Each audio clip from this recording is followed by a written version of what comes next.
तो बात अधूरी रहेगी। और ये हमारे लिए और भी सुखद है कि पॉलिटिक्स ऑफ ट्रांसलेशन के सवाल को मैडम ने कुछ अलग पर्सपेक्टिव से, अलग विचारकों के माध्यम से देखा है। हमें बहुत कुछ नया सुनने को, सीखने को मिलेगा। मैं आज के व्याख्यान के लिए प्रोफेसर अलेसंद्रा कॉन्सोलर जी को आमंत्रित करता हूं कि अनुवाद की राजनीति पर बात करें और उसकी नई दिशाएं खोलें। धन्यवाद।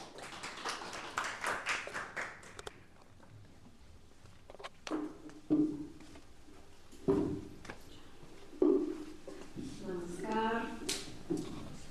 मैं देखती हूँ कि नए हफ्ते के शुरू में लोग बहुत कम हो गए तो ऐसा लगता है कि शायद कोई प्रॉब्लम है। आप बताएं। आ रहे होंगे। अच्छा, ठीक है। हाँ, नहीं बस तो मैं हाँ, अनुवाद की राजनीति के बारे में बात करूंगी, लेकिन हो सकता है कि मेरी दृष्टिकोण बिल्कुल अलग हो, क्योंकि आप यदि राजनीति सोचते हैं कि हाँ, ये पावर प्ले है जो हमने हम उस पर कुछ बात कर चुके हैं, ये ठीक है। लेकिन यदि पॉलिटिक्स राजनीति मतलब जो जैसे कि पार्टी या पता नहीं क्या होता है, उसका जो जो अर्थ है वो समझेंगे तो मैं वो भी है थोड़ा सा, क्योंकि मैं अपने I will talk about Antonio Gramsci as a translator. अभी मैं बता दूंगी कि अंतोनियो ग्राम्शी कौन है, लेकिन हो सकता है कि आपको ये नाम मालूम हो। आप अंतोनियो ग्राम्शी का नाम सुन चुके हैं, क्योंकि यहाँ भारत में ग्राम्शी बहुत मशहूर है, क्योंकि सबाल्टर्न स्टडीज ये मतलब सब लोग ग्राम्शी की बात करते हैं। हाँ, लेकिन मुझे पता नहीं कि वास्तव में ये लोग ग्राम्शी पढ़ते हैं कि नहीं। और मुझे मालूम है कि ग्राम्शी एज ए ट्रांसलेटर किसी को मालूम नहीं होता है, तो ये मैं बताना चाहूँगी। फिर हमने स्पिवक का नाम लिया, और and we talked about the fact that for Spivak translation is a political act. So I will just discuss very shortly what is the difference and the relation between both ideas of translation, because Spivak, as you know, was part of the subaltern group, subaltern studies group. So I think it's important to point out also this. And then I will introduce Naoki Sakai, and I will address the notion of heterolingualism and homolingualism, which is really very important when we think of translation as politics.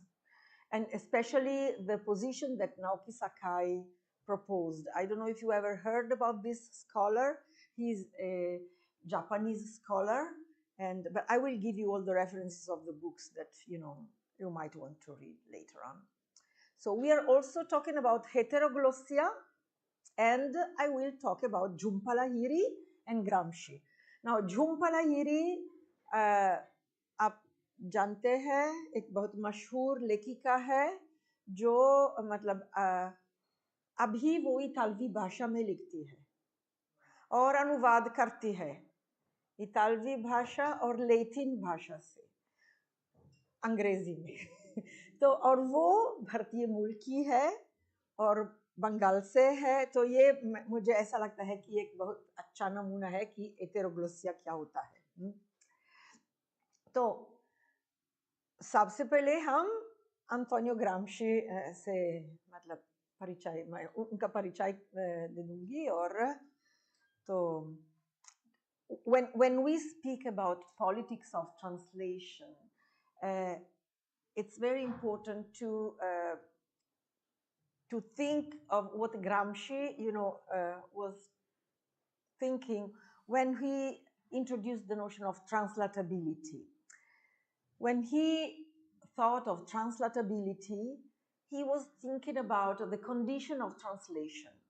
So the fact that every language and every group, social and cultural group, is in a certain position, and there are deep asymmetries. We have already talked about that, about the differences in, power and hierarchy. Asymmetry means, different positions, among these languages. So this is what I'm going to talk about today.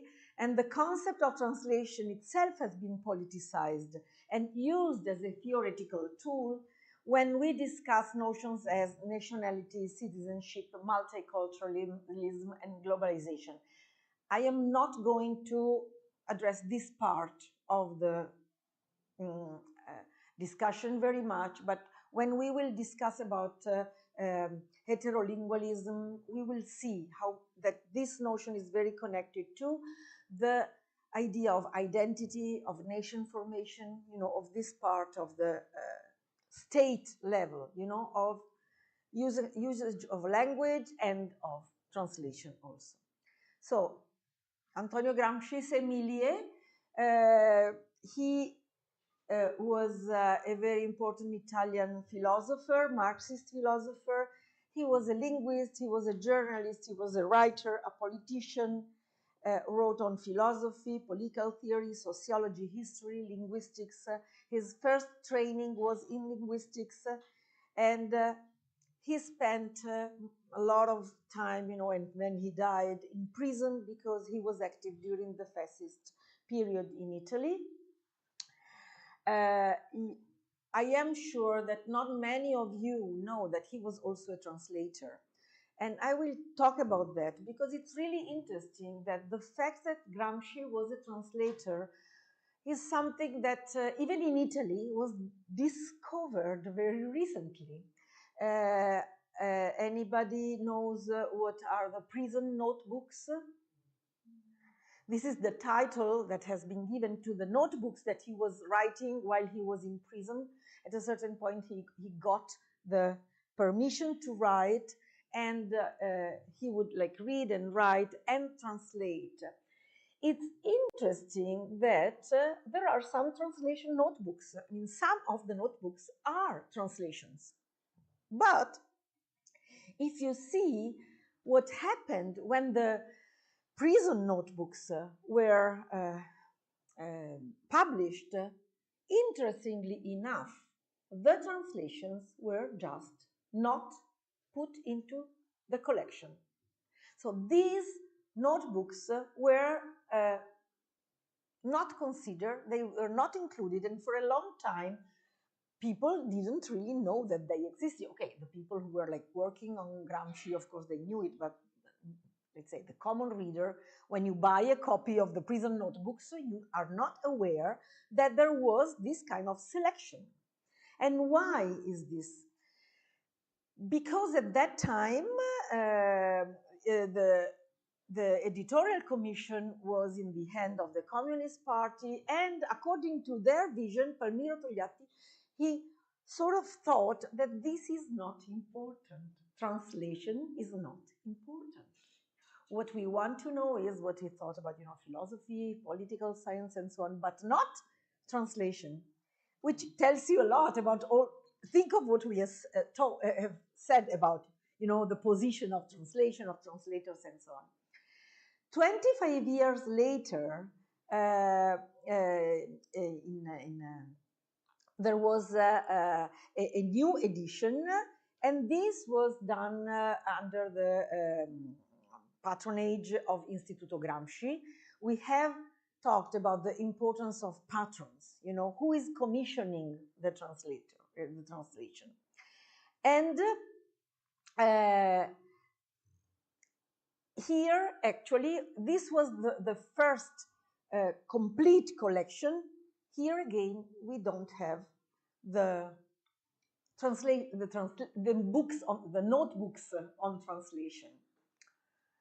In 2007, there is a new edition, And this was done by the Istituto dell'Enciclopedia Italiana. That's the Encyclopedia Institute of, it's like a very important institution in Italy. And here, I mean, there was the notion that, okay, this translation should be part of the, if we want to have really the critical edition, we want to publish what Gramsci wrote, his translation should be studied and taken into consideration. So you can find, some of the, the reference to the notebooks, but I don't know. This is only for those who want to go and read them. What is interesting is that he was translating mainly from German, also from Russian, and something from English. And of course, there are also some translations from Marx. But I call him an apprentice translator because he was really picking up things that he found interesting. He doesn't seem to have like a project in his mind. He's translating what he deems interesting. And for example, he's translating a literary magazine from German that is dedicated to, I mean, it's a special issue on American literature. At that time, American literature was prohibited in Italy. And because, during the fascist regime, America was like the enemy, and so it was not something that one was supposed to read.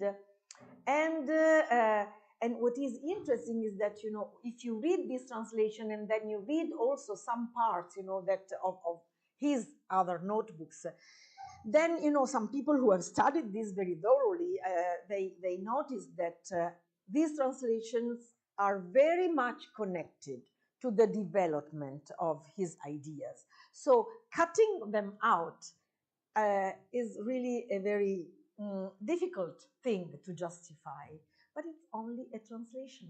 So what I'm interested in is to point out that he also translated some folk tales collected by the brother Grimms. You might know that this is a collection of fairy tales that are very folk tales also, that are very common in Europe, and all the children grow up listening to this kind of tales. And he wanted to translate them in order to send them to his sons, because his family was in Russia, the wife and two sons were in Russia, and he could not communicate with them.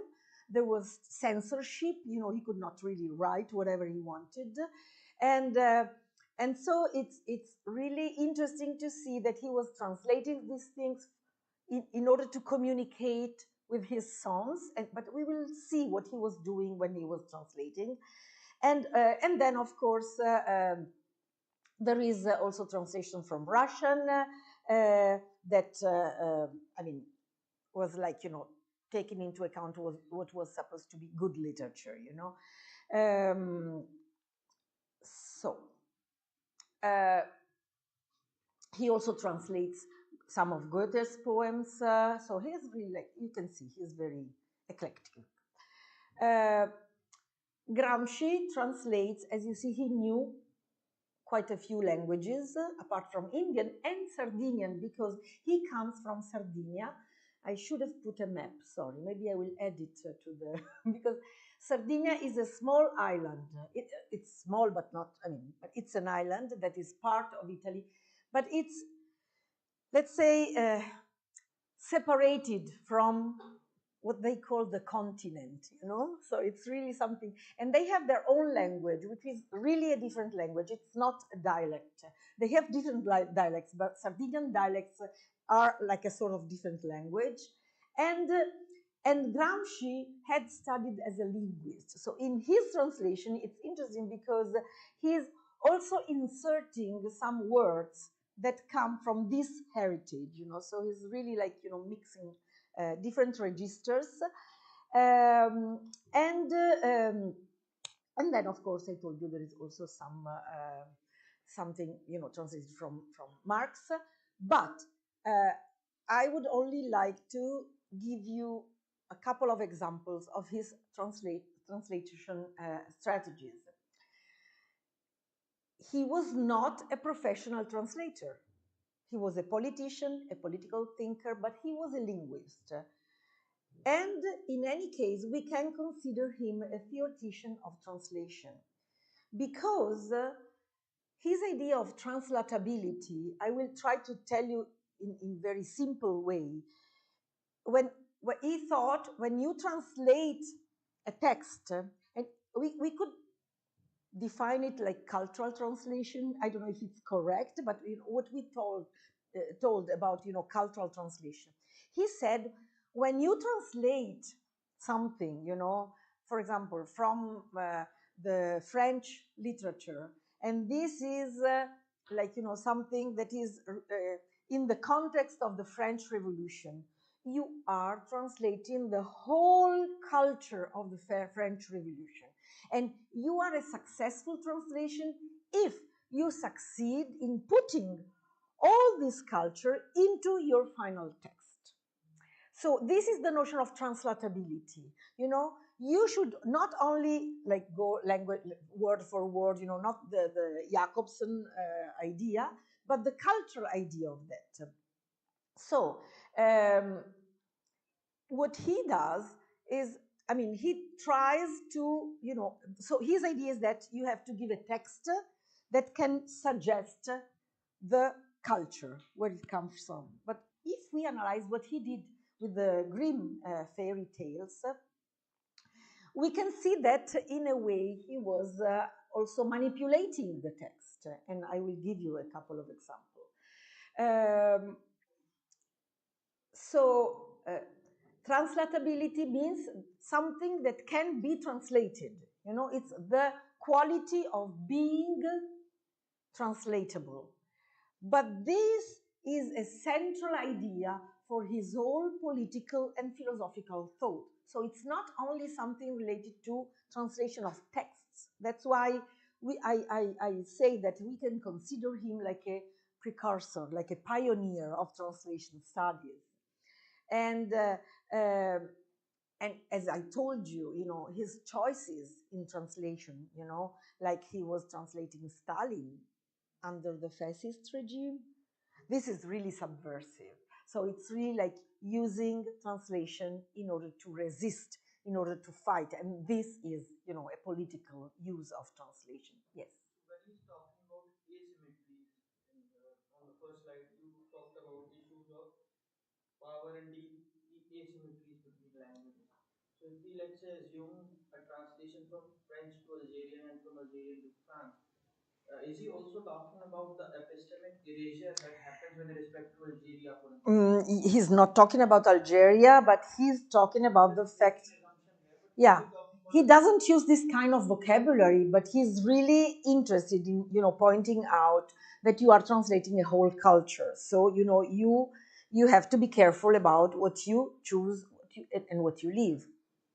So, but he will not use, this kind of language because, of course, this was not something that he would do at that time.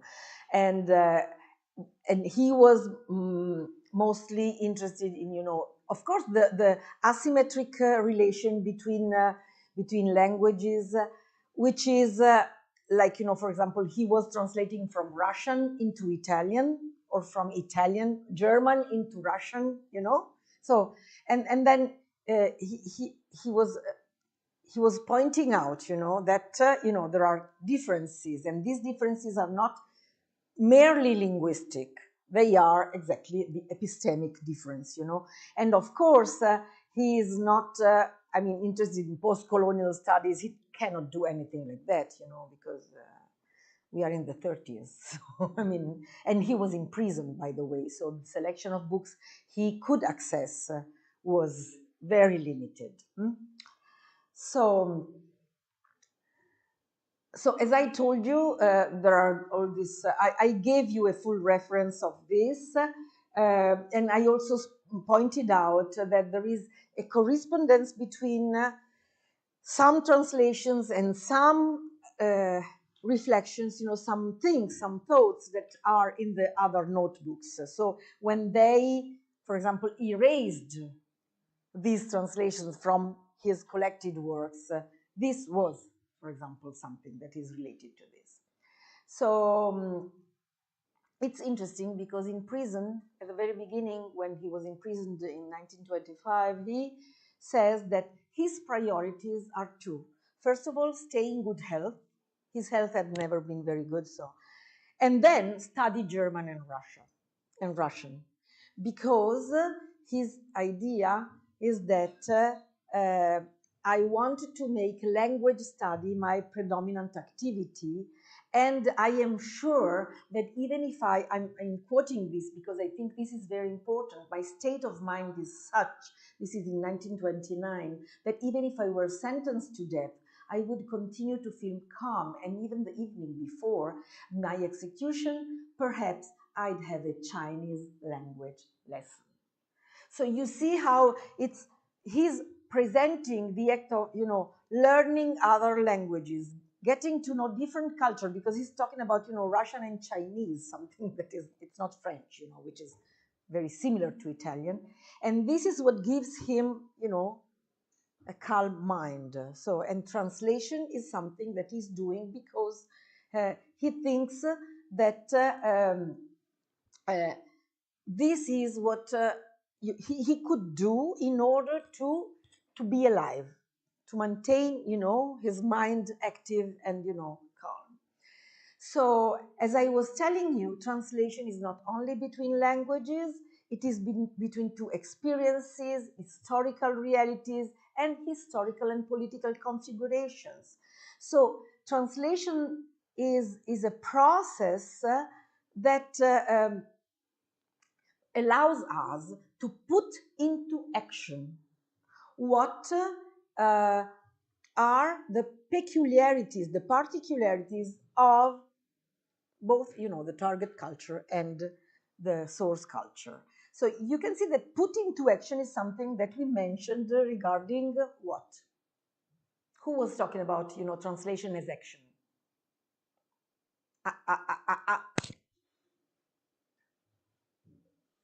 We mentioned this, last time, like feminist translation, and Spivak also, this, the cultural translation and the post-colonial translation. So this is very important because here we are many years before this kind of, scholarly wave.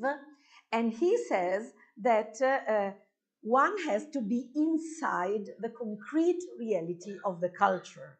So it's like, you cannot translate something if you don't really know the culture that you are translating. It doesn't mean that you have to have lived in that culture, but maybe you have to have read books, gather knowledge in order to being able to create this translatability, this transposition of one culture into the other. And of course, he's a Marxist, so he's thinking of that as a dialectical process, which is an ongoing process, So for Antonio Gramsci, translation is not equivalence. It is what he describes as correspondence in difference. I like this very much. And so translation maintains the difference, doesn't erase the difference between, languages. And that's why it is a relationship of complementarity, not of equivalence. I don't know if it's clear enough. Is it okay for you? Can you? Okay. So, the translatability of language is something that happens when we take into account the historical conditioning, the material basis that makes it possible for the two cultural national discourses to enter into relationship. We will see that this idea is something that also Sakai will discuss. He will have a totally different approach, but it's interesting that this kind of problems, come over and over. So he says, what is translatability? He says that I translated this as two fundamentally similar structures have equivalent and mutually translatable superstructures, whatever the particular national language, which is more or less I was trying to say, for example, when I said that it's not like the problem of translating French into Italian or Italian into French. It's the very of the superstructure. What is the superstructure? It's like the whole cultural, political, social background that you have to be able to transpose into the new text, the target text.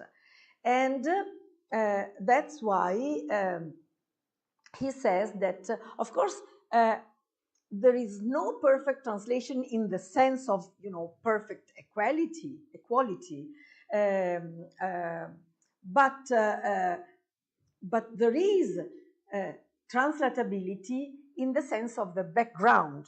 You can have the background and make one background enter in a dialectical relationship, a complementary relationship with the other one. And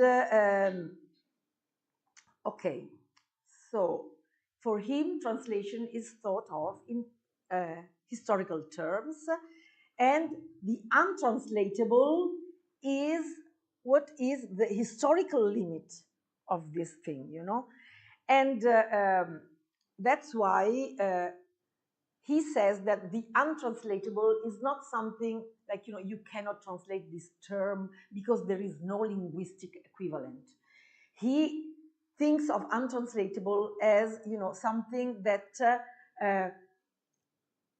in one time, this term may be not translatable, but in another time, it may become translatable. And this can only happen if the two cultures can enter in contact at the background, at the level of their structure. This means that the very idea of, the original, the translation, the equivalence and so on is not so important, because what makes translatable, for example, he thinks of translating revolutionary praxis. What does it mean? In German philosophy, when we translate a text of German philosophy, we have to be aware that this text is the product of a historical time of the transmission of all these ideas, of the texts that propagated these ideas, and the very translations that were done. So this is the whole thing that allows translatability. So the focal point when we think of Gramsci as I described, a pioneer of translation studies, is the very notion of the intrinsic relation between history and translation. I will give you all these slides, so don't worry. I mean, they will be available to you. And translation is considered a historical phenomenon. If you think of this, we are really I think it's something that translation studies has really totally debated, I would say, in the third generation. So it's really something that is, I don't know, very, very important. And he was thinking of that in a very early time. And he was like revising the idea that the original does not exist, because the original is not a text that exists in itself. It is the history of the whole culture, texts, and what I was describing, as the two circles, who is doing the translation, who is like, into the patronage of the translation, and history, this happens in different historical times. And so it is, we could say that any text is already translated because it's a product of all these things. And, it's not, translation is not mere communication. It's not an exchange of meaning, but it's really like, a dialectical, and that can be antagonistic, one, the opposite of one, and then, you have the final, the text that is like, the product. So, of course, the real novelty in this idea is the notion that theory and praxis have to be put together. They cannot be separated, which means that he says, for example, this idea of translation as something that you are doing, it's translating revolution, translating action, so translating text and also political ideas and also, standpoints. And, because we are thinking of theory and praxis as something that go together, translation is something that brings about transformation. And this is something absolutely new, because we are in a time when there were people who thought, that there was this equivalence and so on. As I told you, Gramsci and translation is not only something that is theoretical. I mean, he was in prison and so on, but he married translation because, okay, if we think of a translation as a marriage between texts, well, for Gramsci, this was really a very intimate relation because he met the woman who was to become his wife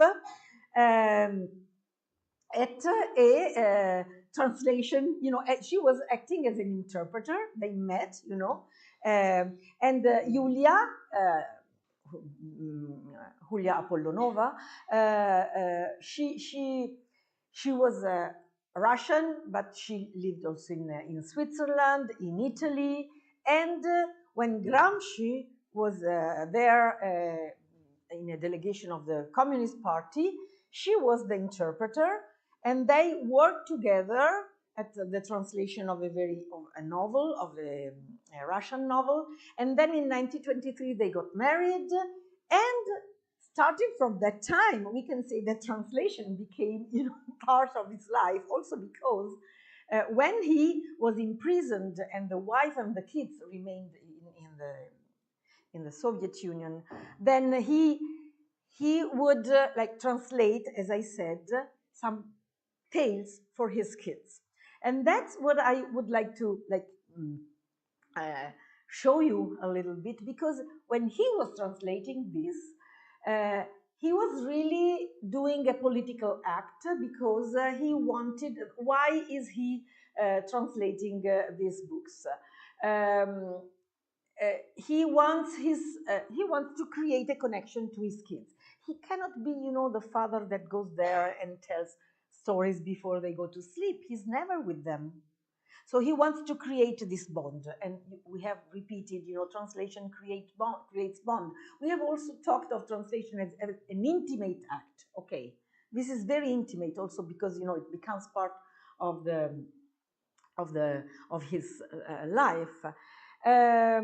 But it's interesting because he's also operating a lot of changes.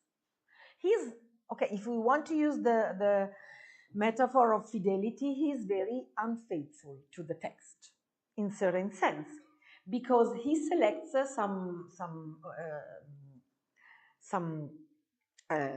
tales, and for example, in the tale of the 12 brothers, which is a tale where there is okay, the stories that you have a Raja, and he has only male sons, and then when a girl is born, you will not believe it, but he's so happy that he says, I will kill all my male sons in order to let my only female daughter having a grand life. So can you believe it? Okay, this is great.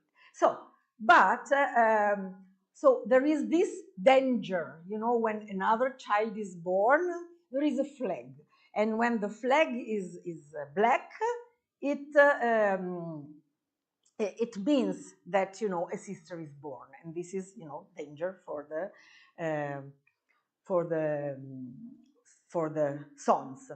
But of course, a black flag during the fascist period, if you don't know, I mean, black was the color of fascism.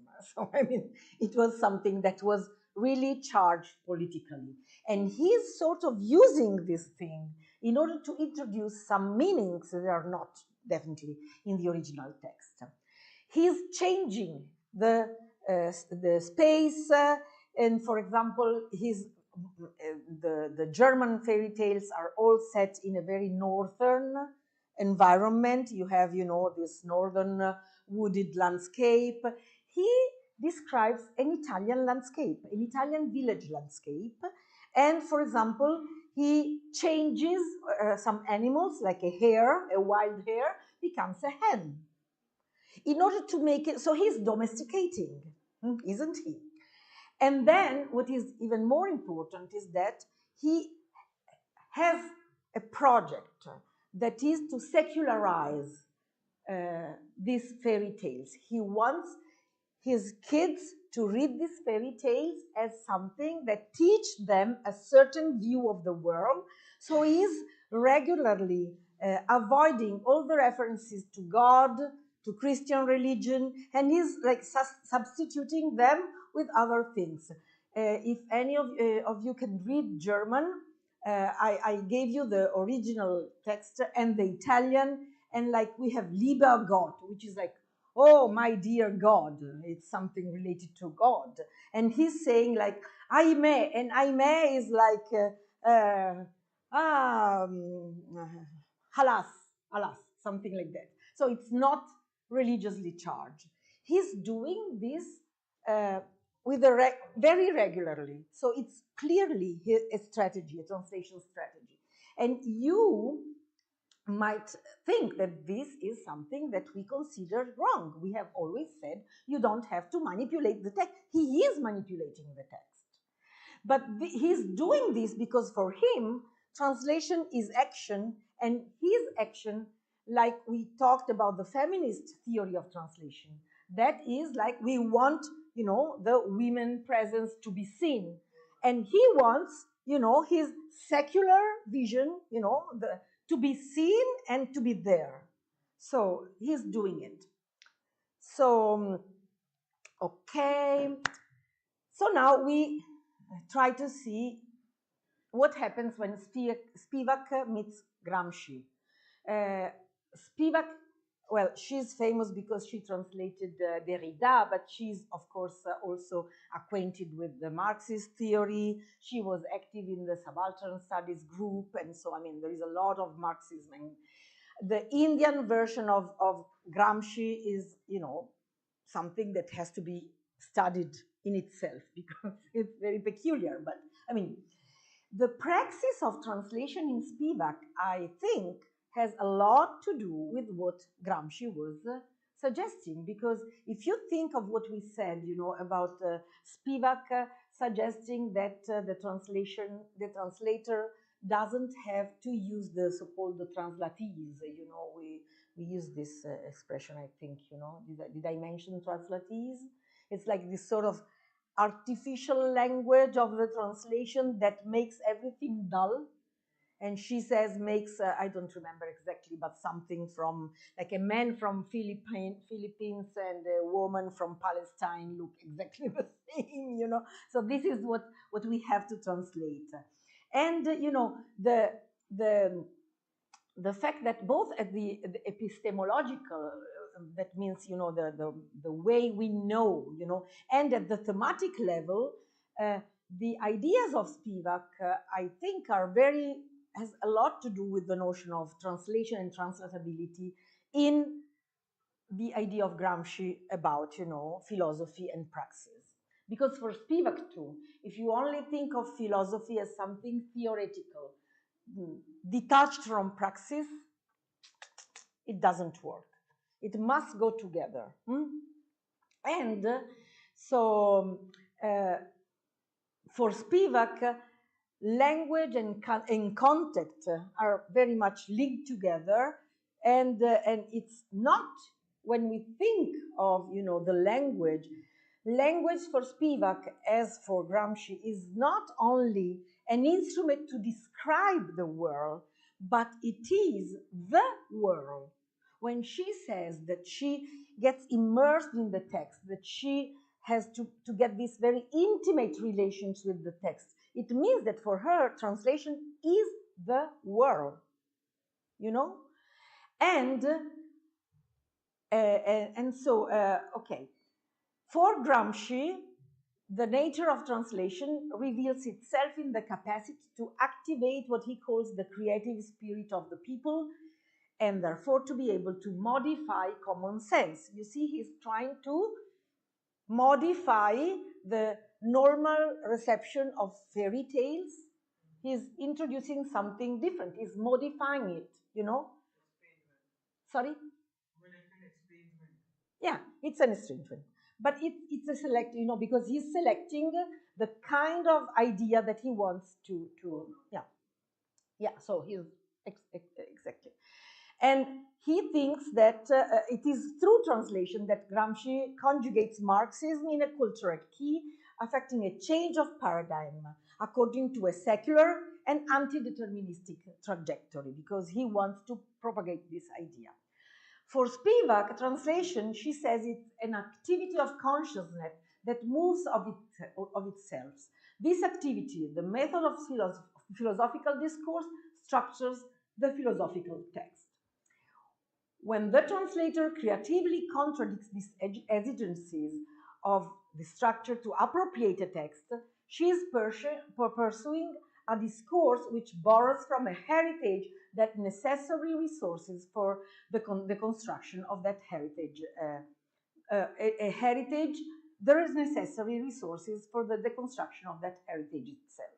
So I think this is something, I mean, that we can put in parallel, and we can see, you know, that both Spivak and Gramsci, they start from the relationship between language and reality. And this is the point that is really important. And of course, Spivak then gives a feminist turn that we don't find in Gramsci, because she introduces the notion of gender subalternity.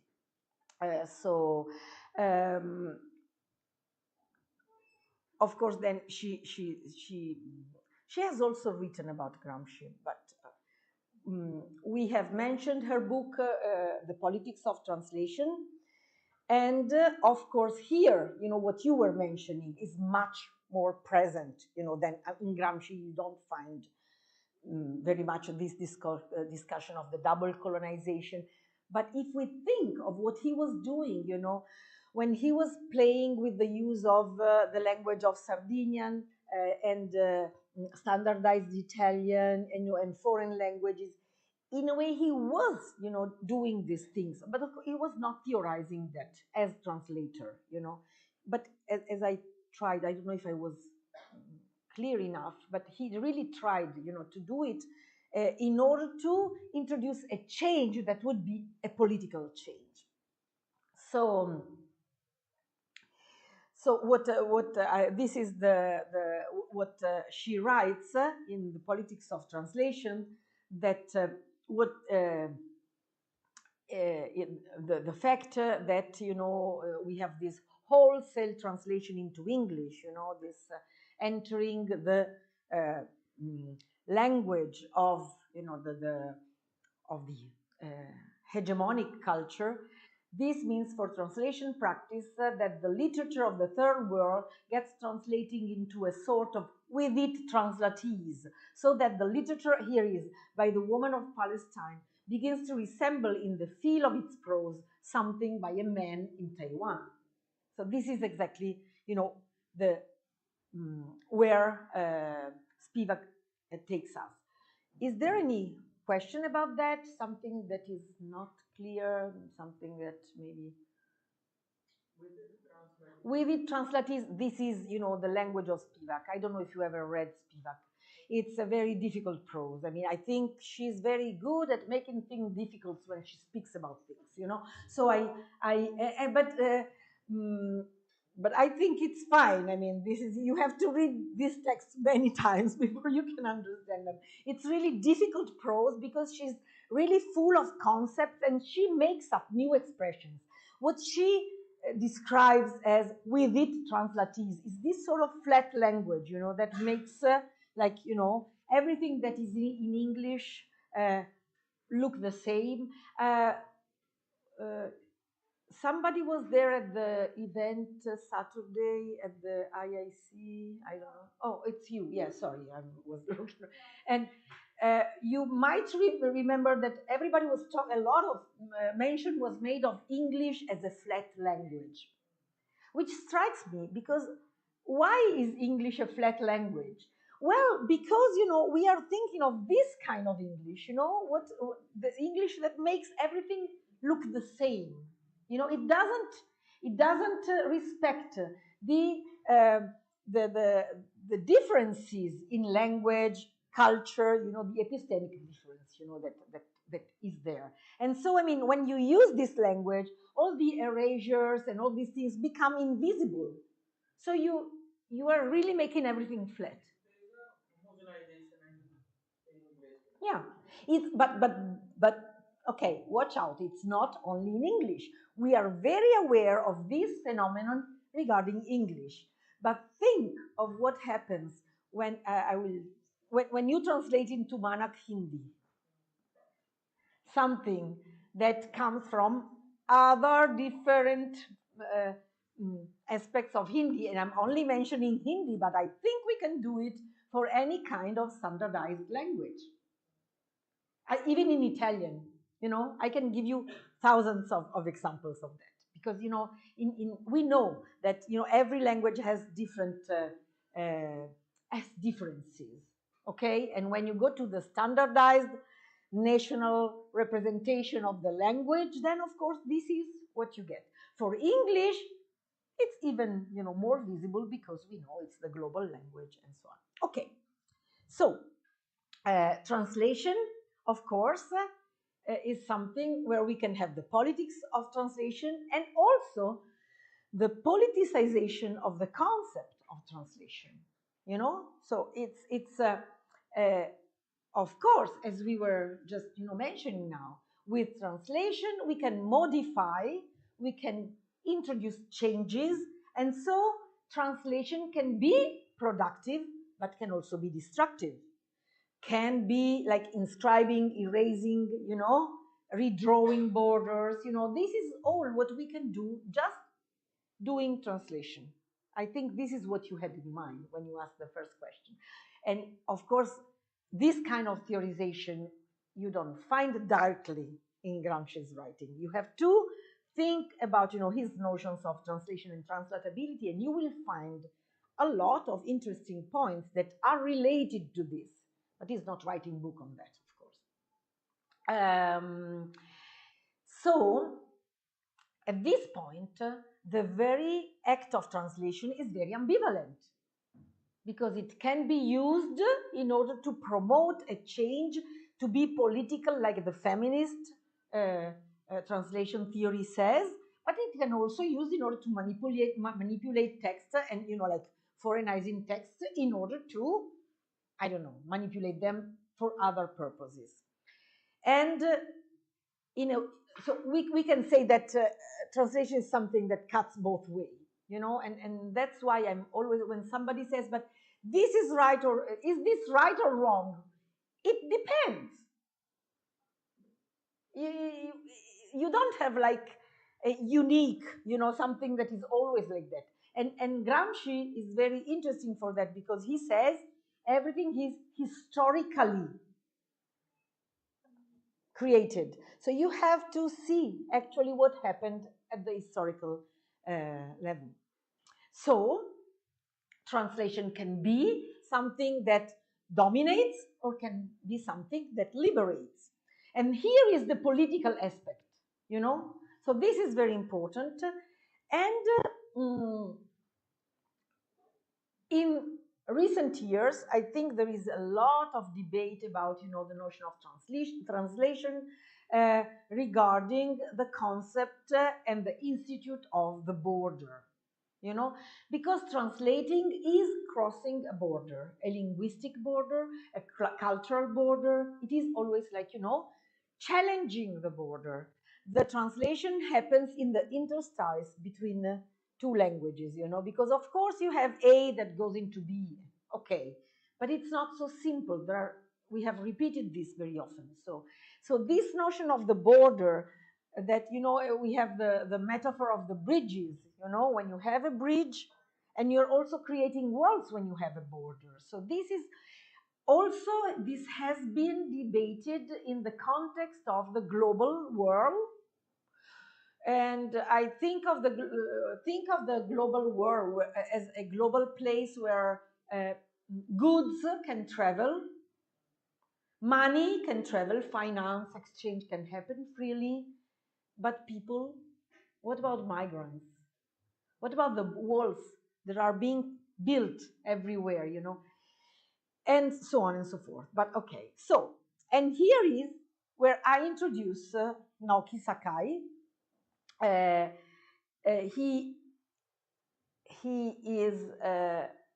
starts with the critique of Jacobson's taxonomy, you know. So who remembers the three kind of translations that are, you know, recognized by Jacobson? Intralingual, interlingual, intersemiotic. Okay, so I don't know, so it's great. So he said, and according to Jacobson, which is the only proper translation? The interlingual, A to B. This is the only one. Naoki Sakai says, well, you know, this is not really correct, because translation, I'm quoting, it always inscribes itself in the social topos of incommensurability and difference, and what I specifically call cultural difference, to which translation is a response, is anterior to and fundamentally heterogeneous to the conceptual difference of species, the difference between particularities. This is a concept that is maybe not very something that we understand immediately, but his idea is that languages do not really exist in a separate way.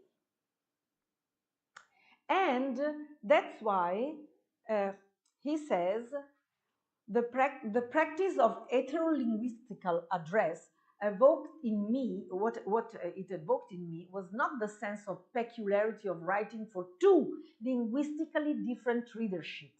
Rather, it made me aware of other social and even political issues involved in translation, and it illuminated what I had long suspected about the assumptions of the non-heterolingual address, namely the homolingual address.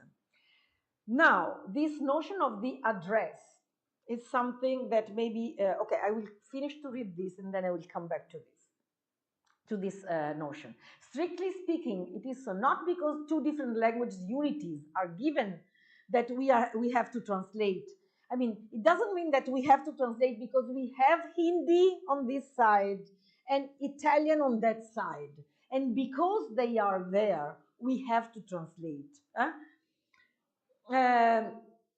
It is because translation articulates languages so that we may postulate the two unities of the translating and the translated languages as if they were autonomous and closed entities through a certain representation of translation. What does he mean? That what we think of two different separate languages, actually, it's like a secondary construction. And when he thinks, you know, the homo lingual address is the notion that, you know, there is one monolithical form of language that embodies, like, for example, the nation, embodies the identity. But this is nothing, it's not something that really exists, it's something that we make up.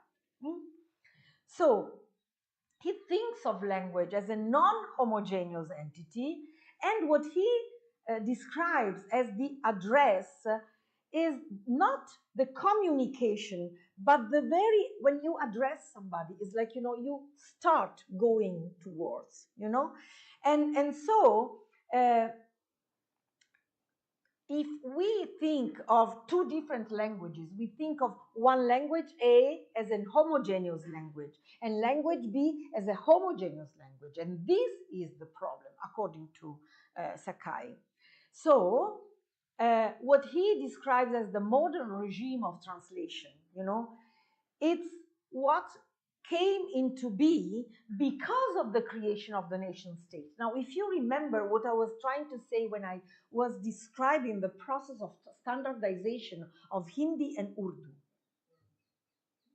this is exactly what Naoki Sakai is saying in a very, you know, theoretical way. But if we think of that, it's like there is this multilingual setting, and there is like a very porous passage from one level to the other, you know, and so on and so forth.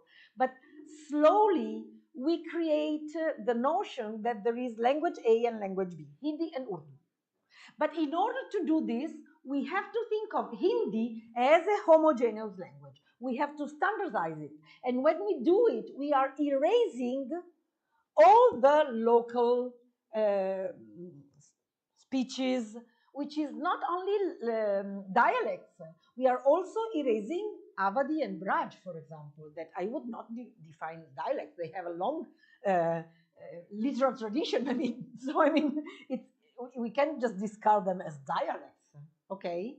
But any kind of dialect in any case. But this is the process, and this is what Naoki Sakai points out, because he says this creation of a homolingual regime, he sees that it's something that happens when the language and the nation state get together. And in fact, we see that this happened in the process of creation of the notion of the Indian nation. So we have to find one language for the nation. You see what happens? Okay, so I am just, you know, connecting to something that was said before. Any question? So when he's talking about translation as an act between two homogeneous entities that he pointed out, is he also thinking of overlaps are also being erased? Like in the example of Hindi and Urdu, there is an overlap. Yeah. And that is being erased. Yeah, but this is not, this cannot be accepted. And that's why you created these two different entities. But he says, translation, I mean, is not something that happens because there are language A and language B. Translation happens because there is this heterogeneity, and then, you know, we have to act, to do something without this homogeneity that is prescribed by what he calls the regime, you know, the homolinguistical regime of the nation state. So, as I was, I put a slide in order to okay, I will just go, you know, address, here you have all the definitions, so you will be able to go back to this.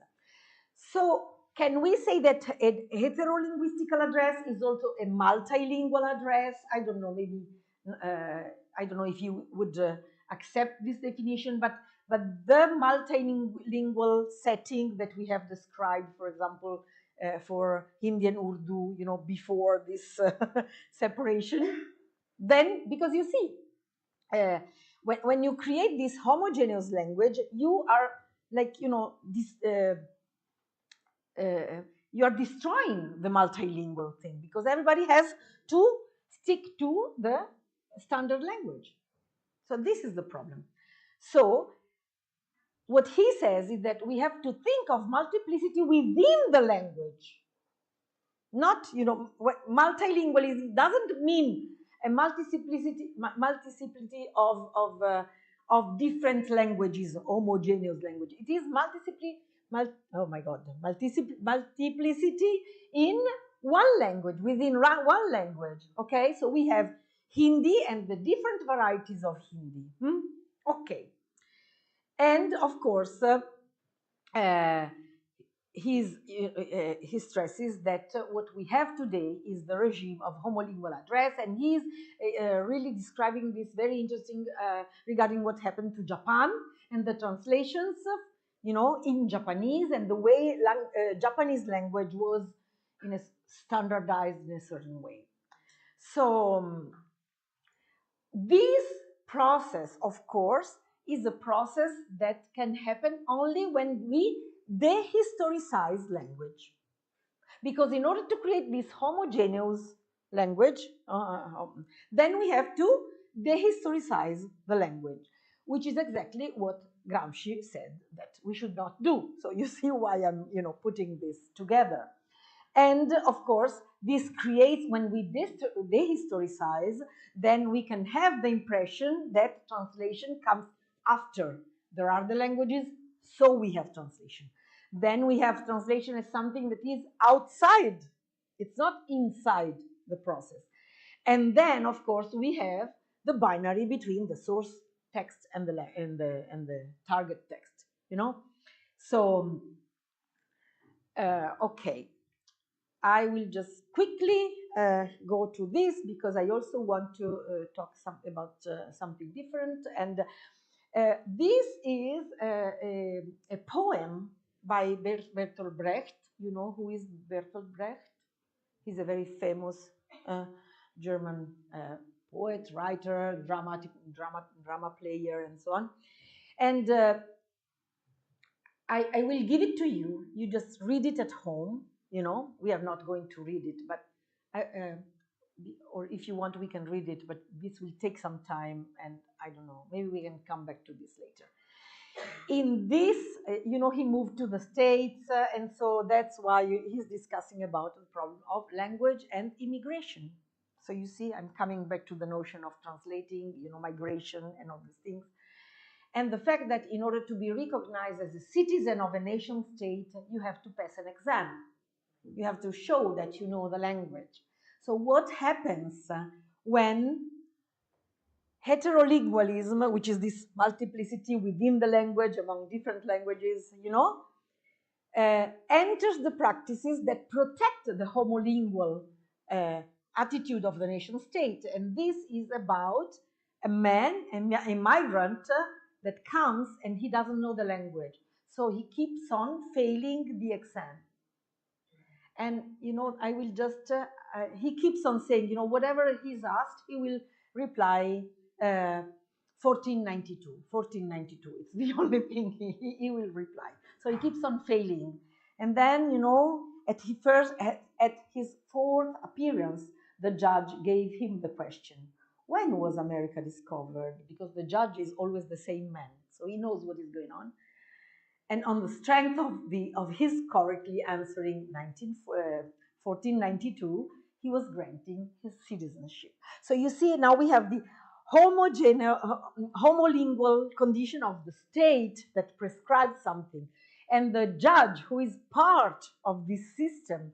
But this practice is, somehow challenged by the very judge himself, because heterolingualism enters into this. And this sort of heterolingualism is not only related to the fact of knowing English, of knowing the language. It's a meeting of two individuals, two cultures, and it's a different level. So I just wanted to leave it to you. You read it and you think about that, and it's food for thought that I think will be good for you. So we have the notion of heteroglossia, which is, the fact that, it's, having more languages. And of course, it's also code shifting and all these things, hybridity. We have, touched all these things. But I want to go to this video. Can I play a video? Will the people at home be able to see it? Okay.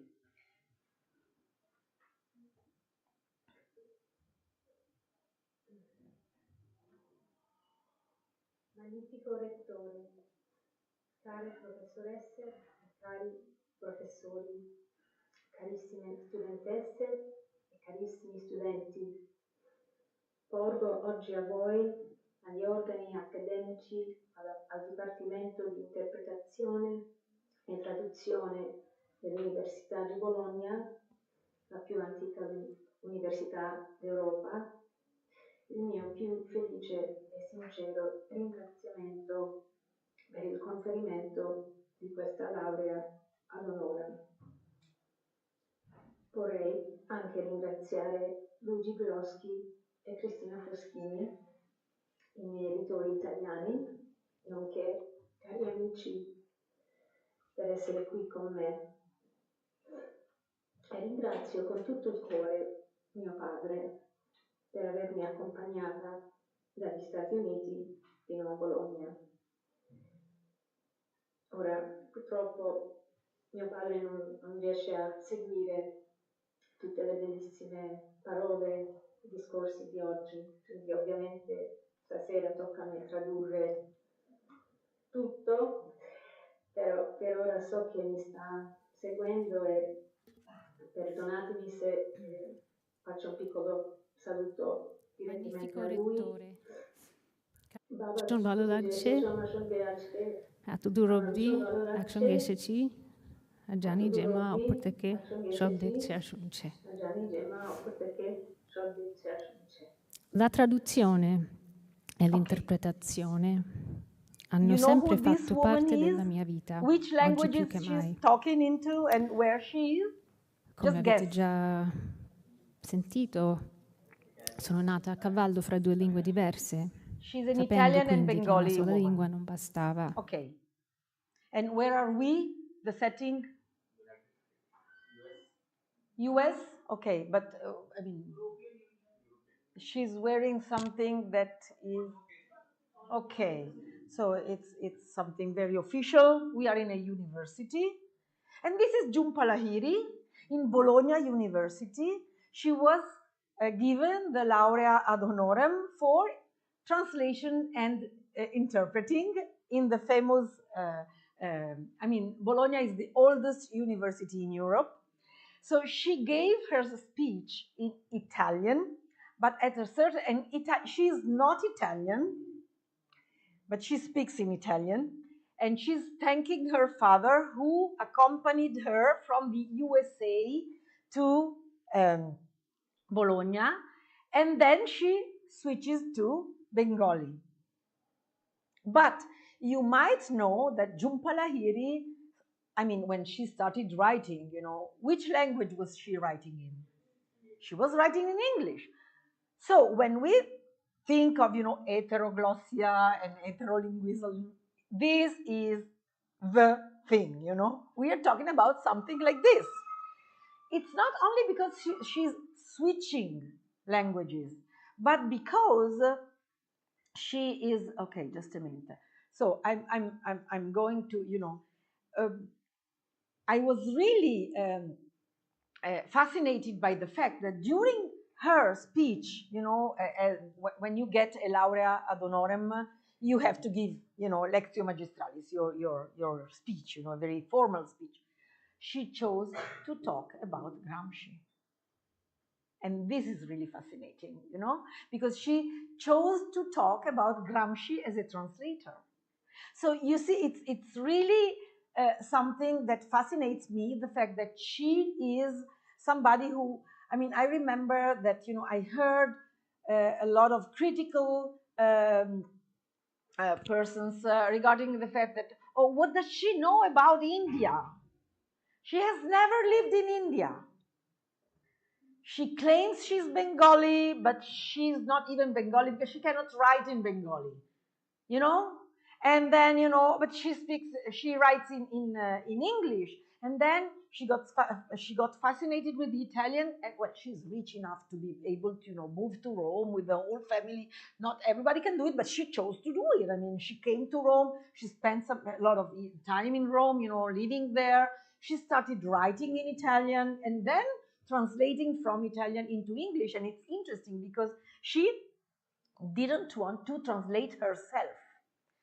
And she says, you know, that that she thinks of this, being, between Italian, English, among, all these languages, as something that, puts her in connection with different languages. And it's very nice the way, the metaphor that she chooses to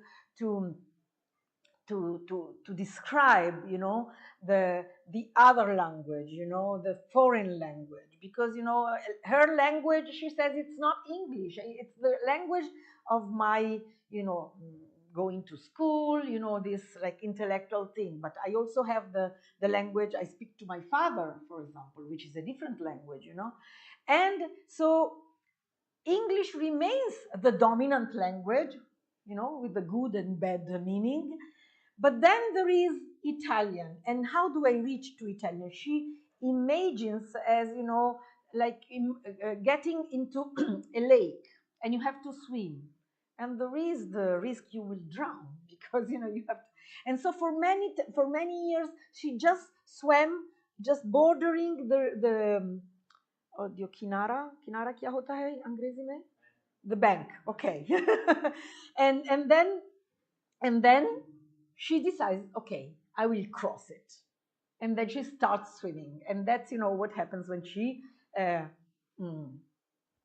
moves, for example, to Italy in the real language. And she uses an English that is not really full of Indian words. Her English is very standard, it's not really a very mixed English, like the chutneyfied English. It's not like that.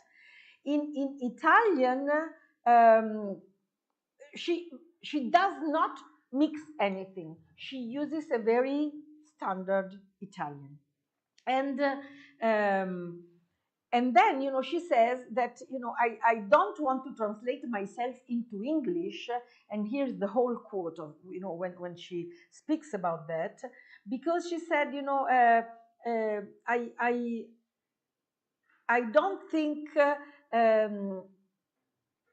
she says that for her Italian, there is this metaphor, that a motherly metaphor, that Italian for her is like a small kid that you take into your arms, you sing lullabies.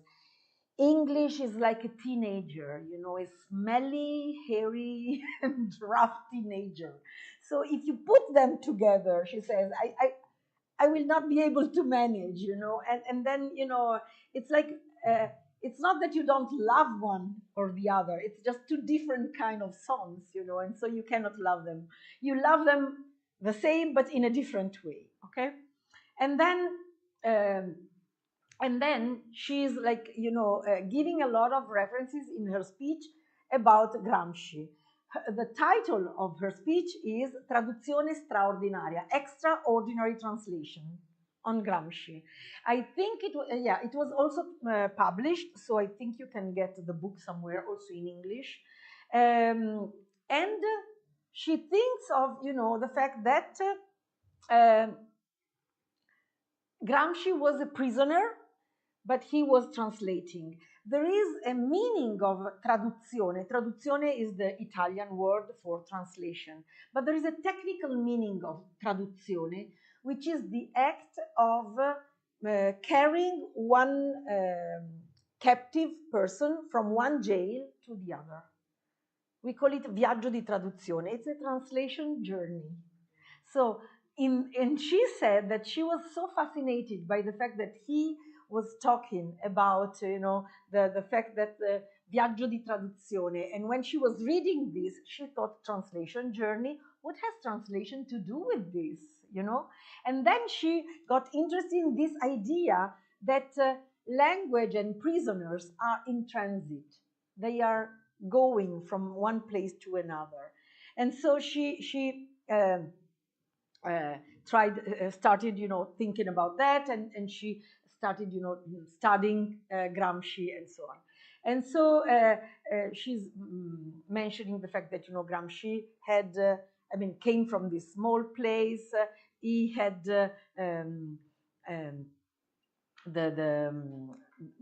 his training was very, diverse. He studied many things. And and she finishes saying that, and if we decline more generally the word translation, Gramsci did, whether consciously or not, a series of valencies of which linguistic is only the first, followed by cultural, historical, philosophical, practical, and I would argue also emotional. I want to stop here because I remember that some days ago, the fact that translation is also something that has to do with emotions. I mean, it came up. And so we will come back to this when we will describe, when we talk about, what does it mean to be a translator, and so on and so forth. But as you see, also Jhumpa Lahiri is, like mentioning the fact that for Gramsci, these were all the things that get into translation. And I think it's really fascinating. I don't know, I brought you along all these different people, but as you see, we are all, involved in the act and in the thinking on translation. And why is this all political? Because, as I said, it's something that changes what we are, the world where we live, and what we are like, experiences.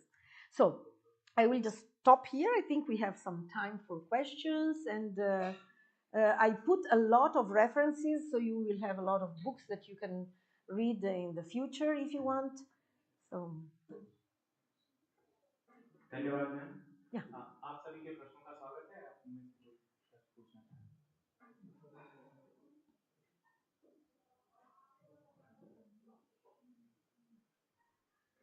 They are too bored.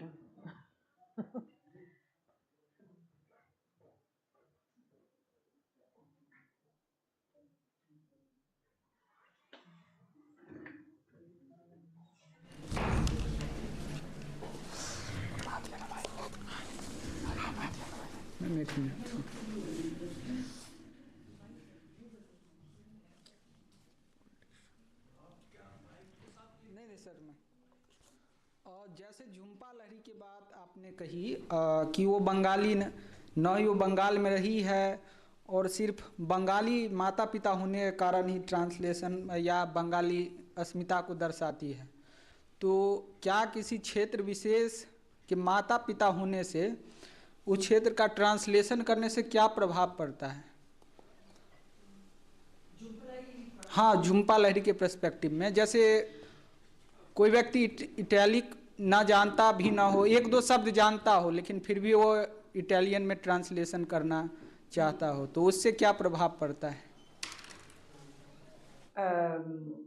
I don't know if I got your question right. I'm trying to repeat it. So, are you meaning that Jhumpa Lahiri is not really a Bengali because she's only, but then she's talking about India, and she's writing about India, and you are asking if not knowing a place is some, but you can. The problem is not. एक minute नवीन जी मुझे नहीं मुझे बस एक minute बस मेरी बात सवाल स्पष्ट कर दे रहा हूँ। अच्छा, इसने ये पूछा कि आपने जो कहा कि झुम्पा लहरी बंगाली नहीं जानती थी और उनके माता पिता बंगाल में बंगाली थे, तो ऐसे व्यक्ति यदि इटालियन में ट्रांसलेट कर रही हैं और बांग्ला की चीज़ों को कर रही हैं, तो इस पर क्या प्रभाव पड़ेगा? ऐसा ही कहा आपने?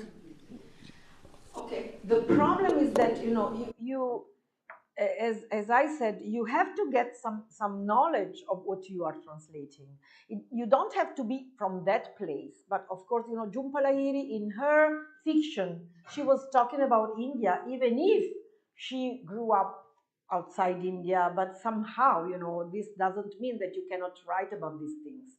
The fact is that, for example, if you want to write about Italy, you are free to do it in creative writing. If you want to translate into Italian, you have to learn the language. And when you learn the language, you also have to learn the culture. It's a different thing, because Jhumpa Lahiri was not translating into Bengali. So in her writing, in her creative writing, she was, describing things that happened in India. And this in creative writing, anybody can do. Why shouldn't you do it? It's creative, it's fiction.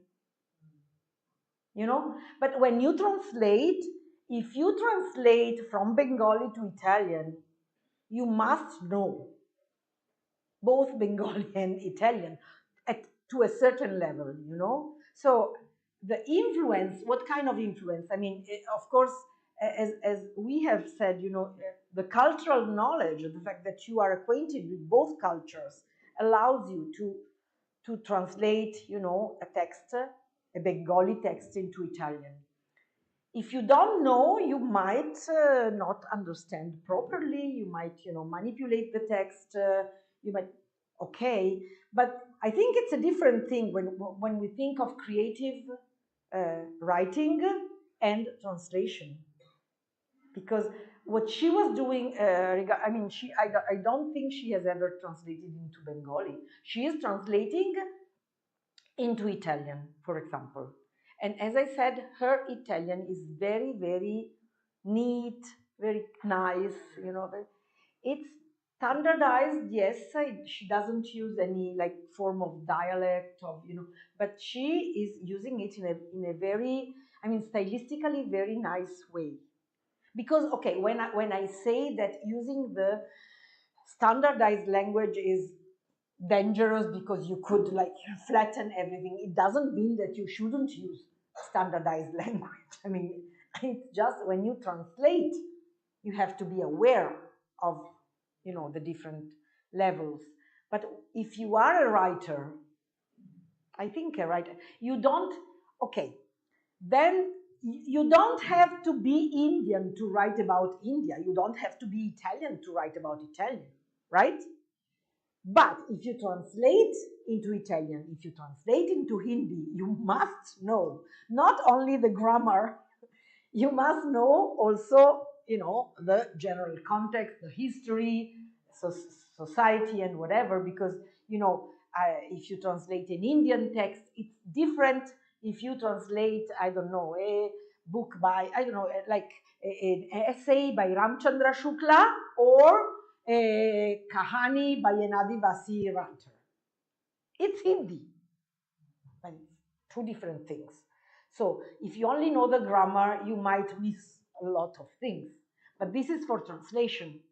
But if you're talking of writing, then, I mean, the influence, you know, it depends. You know, there are some people who are like in Italian. Now we have a lot of writers who we call them second generation because, for example, they were born in Italy, but their parents are from Kerala. And there are, or, you know, also in Switzerland, you know, everywhere, you know, now the world is like that. And they will write in Italian. And of course, not all of them speak only of, you know, being, I don't know, the son or a daughter of a migrant. They can also describe other things. But, I mean, it may happen that they describe their own environment, and so they also write about these things. So, I don't know if I replied to your, it's okay? Okay.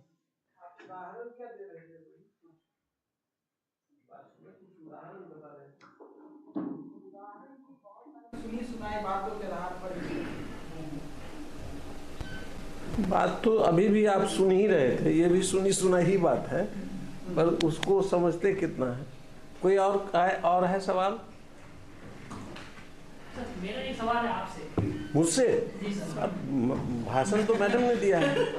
नहीं sir, वो आप बात हुई थी। Max से पता नहीं तो जो लोग आकर है वे नहीं सुन।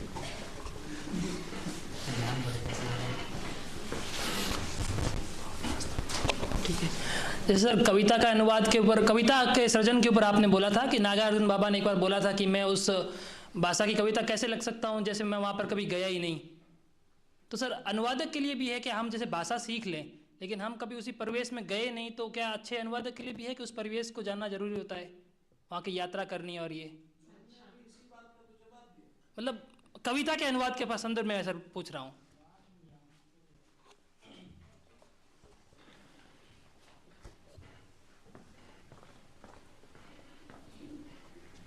मैं समझता हूँ कि अभी जो सांद्रा मैम ने जवाब दिया इस बच्चे के सवाल का, उसमें आपका भी जवाब शामिल है, मगर किसी विधा विशेष के अनुवाद के लिए ही नहीं, किसी भी अनुवाद के लिए, जैसा कि मैडम ने अभी कहा ना कि केवल ग्रामर जान लेना, अभी तो ग्रामसी के बारे में पहले तो मैं, यदि और किसी को सवाल नहीं है तो 2-3 बातें जो आज हमने बहुत ही विलक्षण ढंग से रेखांकित किया है कि इक्विवेलेंस को एक तरफ क्या कहते हैं इनका, नायडा क्या कह रहे हैं और ग्रामसी क्या कह रहे हैं।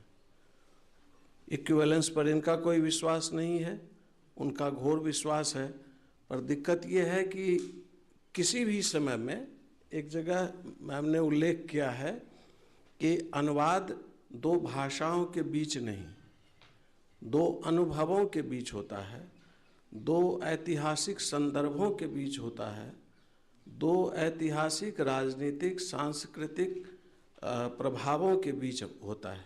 वहाँ से आप कैसे एक भाषा से दूसरी भाषा में ले जाते हैं, केवल ग्रामर के द्वारा नहीं, इन सारे अनुभवों के द्वारा। मैम ने अभी फिर से दोबारा कहा कि जब तक आप मूल भाषा के और लक्षित अनुदित भाषा के सांस्कृतिक परिवेश को, आबो हवा को नहीं जानते हैं, उसकी ध्वनियों को नहीं पहचानते हैं।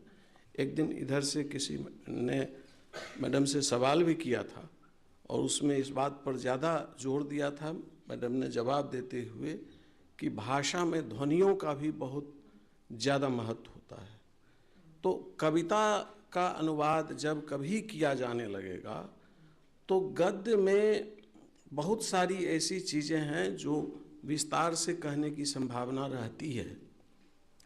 पद्य में, कविता में कोई भी कवि जब से तुकबंदी को कविगण नहीं लाते हैं कविता में, और ये फ्री वर्स जब से आने लगा है, तब से ये और ज़्यादा महत्वपूर्ण हो गया है। Meaning between the words, between the alphabet, between the symbols, punctuations के बीच भी अर्थ होते हैं। कुछ चीज़ें छोड़ दी जाती हैं। कवि इतना विश्वास करता है कि मेरा पाठक इतना बुद्धिमान है कि वह कुछ बात को अपने से समझ लेगा। समझने के लिए ज़रूरी है उस संदर्भ को जानना, उस परिवेश को जानना। ये जब तक आप नहीं जानेंगे, मेघ बजे दादुर के कंठ खिले, यह कविता जो नागार्जुन की है, तो वहाँ पर असल में नागार्जुन क्या कहना चाह रहे हैं? मेढक बोलने लगा, बारिश हुई, उससे तो नहीं हो जाएगी बात। बात तो तब पूरी होती है जब उसके संदर्भ को आप जान रहे हैं कि वहाँ शोषक और शोषित, इन दोनों के बीच में, 2 ऋतुओं के बीच में, ग्रीष्म समाप्त हुआ है, बादल गरज रहा है, अब बारिश होगी, और मेढक वहाँ शोषितों का प्रतीक है जो मिट्टी में दबा हुआ है। उसको जमींदारों ने, उसको शोषकों ने दबा रखा है, और बारिश के आने की संभावना मात्र से उस दादुर के कंठ खिले। ये सारी बात जिस भाषा में कही गई है, उस भाषा के संदर्भ को जाने बिना आप समझ नहीं सकते। सभी लोकगीतों में, बांग्ला में एक गीत है, अब बड़े लोगन बेटी को लामी लामी चूल। इसका मतलब ये केवल नहीं है कि है ना जी, ऐसा ही गीत है ना, तो उसमें किसी बंगाली लड़की के लंबे लंबे जो बाल हैं, इसकी बात नहीं कही गई है। आपने सुना है, जो फिल्मिस्तानियों ने तो खराब कर दिया उस गीत को, पान खाए सैया हमार, मलमल के चुनरी, क्या, हाँ, मलमल के चुनरी पर होठ लाले लाल। ये किसी लड़की द्वारा, ये मलमल के कुर्ते पर होठ लाले लाल, ये अंग्रेजों के विरुद्ध लिखा गया यह लोकगीत था। वो एक गीत है जिसको फिर से उस फिल्मिस्तानियों ने बर्बाद कर दिया, जो महेंद्र मिसिर का लिख दिया। तो ये हम जो स्मृति भ्रंश के शिकार हैं और अपने टेक्स्ट को ठीक से उसके ऐतिहासिक संदर्भों में नहीं समझ पाते हैं कि यह गीत कब लिखा गया, कब कहा गया। मुफलिसी में आटा गीला, किसी गरीब व्यक्ति के घर में ये शब्द रचा गया होगा कि थोड़ा सा आटा था, गूंथने समय पानी ज़्यादा पड़ गया, आटा गीला हो गया। अब उसके घर में थोड़ा आटा और है नहीं कि मिलाकर उसको उपयोग के लायक बना ले। ये उदाहरण आप अपने ज्ञान शाखा से लीजिए कि मान लीजिए देवशंकर नवीन 1 बरस के लिए सबैटिकल लीव पर चले जाएं और गंगा साहब मीना को कहीं से वाइस चांसलर बनने का ऑफर आ जाए, वे वहाँ ज्वाइन कर लें। अब आपके पास न सुपरवाइज़र है, न एमए के स्टूडेंट को टीचर है। आप जाएंगे चेयरपर्सन के पास, आपकी चेयरपर्सन कहेंगे कि भाई हमें तो मुफलिसी में आटा गीला हो गया, क्योंकि एक तो हमारे पास वैसे भी 7 टीचर न्यूनतम होने चाहिए, वो नहीं है, जो थे वो भी गीले हो गए। अब आप यहाँ ढूंढना शुरू करेंगे कि इसमें आटा कौन है, गंगा साहब मीना या देवशंकर नवीन, तो नहीं चलेगा ना। इसके ऐतिहासिक संदर्भ अलग हैं, उसके ऐतिहासिक संदर्भ अलग थे। 2 पाठ के अनुभव एक ट्रांसलेटर को हुआ है और इस तुलनात्मकता से आप इसका जब संदर्भ समझेंगे तब ये बात होगी। मेरा ख्याल है कि मैं शायद कह पाया है। पर आज जो मैम ने कहा है वो विलक्षण बात 2-3 जो हैं, इक्विवेलेंस को आप लोग, नायडा ने भी कोई गलत जगह, उनका उद्देश्य यही इक्विवेलेंस स्थापित करना था, या वो कह चुके हैं कि ऐसा उद्देश्य आप स्थापित कीजिए कि मुफलिसी में आटा गीला वहाँ क्या था और यहाँ क्या था। आप ऐसा इक्विवेलेंस नहीं बनाइए कि वहाँ आटा और यहाँ आटा। तो इन सब चीज़ों को जो सुनते हैं, बीच में देखा मैंने 2 बार मैम ने आप लोगों से जानना चाहा, जो पिछले भाषणों में इन्होंने कह दिया है, पर उसका जवाब आप लोग दे नहीं पाए, तो इसका ज़रा ध्यान रखा कीजिए। अगले सवाल के लिए आइए कोई। एक बात में भी मेरे पास है, बस कि मैं सोचती हूँ कि ये जो बाइनरी है कविता और बाकी जो ट्रांसलेशन, जो अनुवाद होता है, ये क्यों करना चाहिए। मतलब हम कविता, ठीक है, जब इसका अनुवाद करते हैं तो कोई खास समस्याएं होंगी, लेकिन आप सोच लीजिए कि एक उपन्यास का अनुवाद कर रहे हैं और उस उपन्यास में भी एक रिदम होगा, एक ध्वनि होगी, मतलब प्रोज में भी ये है। और हो सकता है कि कविता में और ज़्यादा हो, लेकिन हर साहित्यिक ग्रंथ में ये होता है। तो आप सिर्फ कविता की बात करते हैं, ठीक है, लेकिन सोच लीजिए कि शायद ये प्रॉब्लम है हर टेक्स्ट के लिए, क्योंकि हम जैसे कि एक ठीक है कविता, मैं गीतांजलि के उपन्यास की बात करूंगी तो उसमें इस तरह के प्रॉब्लम्स बहुत होते हैं कि जो ध्वनि है, जो रिदम है, जो ये सच जो कविता में भी होता है, ये प्रोज में भी, गद्य में भी हो सकता है। तो बस, और कोई प्रश्न है?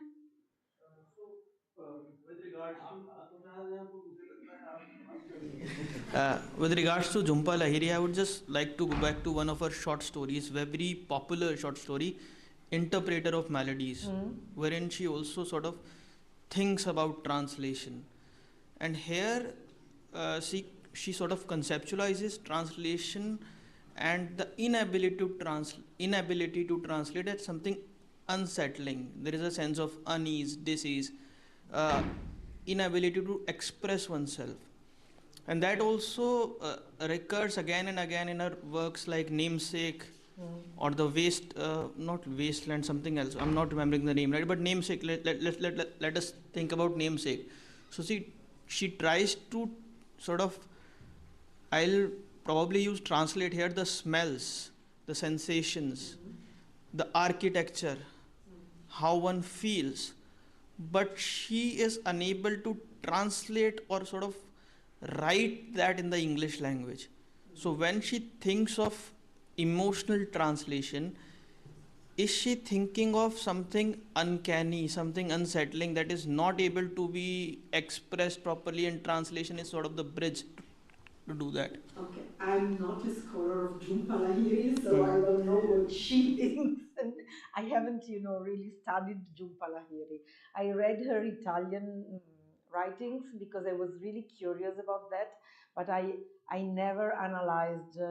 I read the stories, let's call them short novels, whatever they are, but. I would not, get into, this sort of, I don't know exactly what she's trying to do in this peculiar text. But for sure, the problem of, translating something that is also emotional, it is there. And we will see that, and this is something that is, in any case, part of our relationship with the text, because if you think of translation as the most intimate act, there is a lot of emotion in that, and I will talk about some other definitions of translation that has been done by some Italian translators. So I will come back to this, and so that you must be crazy. So some people think of translation as something that yes, there is equivalence. So it's like a technical thing, but we know that it's something different. The way Jhumpa Lahiri uses the metaphor of translation for literary purposes, I think it's beyond my my sphere of धन्यवाद ma'am. एक बार ma'am के लिए जोरदार तालियां हो जाएं इतने ज्ञानवर्धक व्याख्यान के लिए। इस बीच जोशिल सर हमारे बीच आ चुके हैं, सर के लिए भी एक बार तालियां हो जाएं। नाश्ता आ चुका है, तो आप सभी नाश्ते के बाद जोशिल सर को सुनेंगे। धन्यवाद।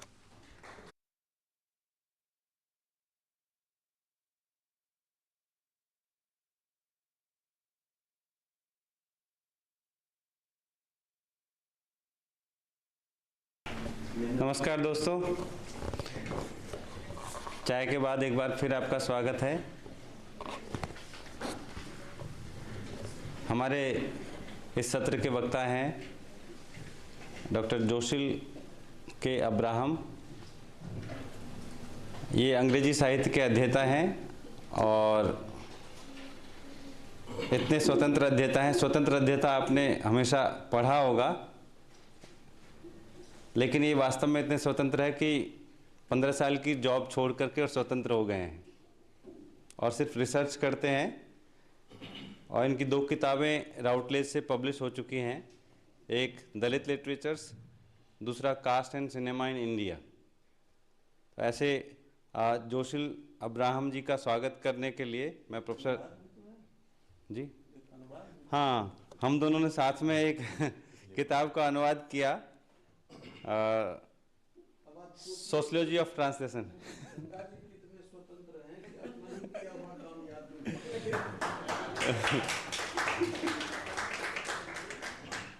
तो मैं इनका स्वागत करने के लिए प्रोफेसर देवशंकर नवीन जी से निवेदन करूंगा कि एक स्मृति चिन्ह भेंट करके इनका स्वागत करें।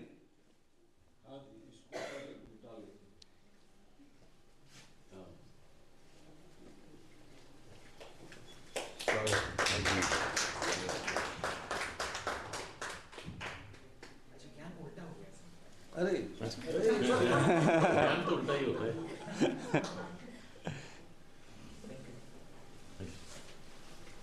ज्ञान उल्टा हो चाहे ना हो, मेधावी लोगों के लिए ज्ञान हरदम उल्टी बात है। अब मैं इनको इनवाइट करता हूं कि ये जो इनका अध्ययन का पर्सपेक्टिव है उससे अनुवाद की सांस्कृतिक चुनौतियों के बारे में हमसे बात करेंगे और निश्चित तौर पर इनके संदर्भ और इनकी व्याख्याएं कुछ दिलचस्प होंगी। आइए सुने जोशील अब्राहम जी को।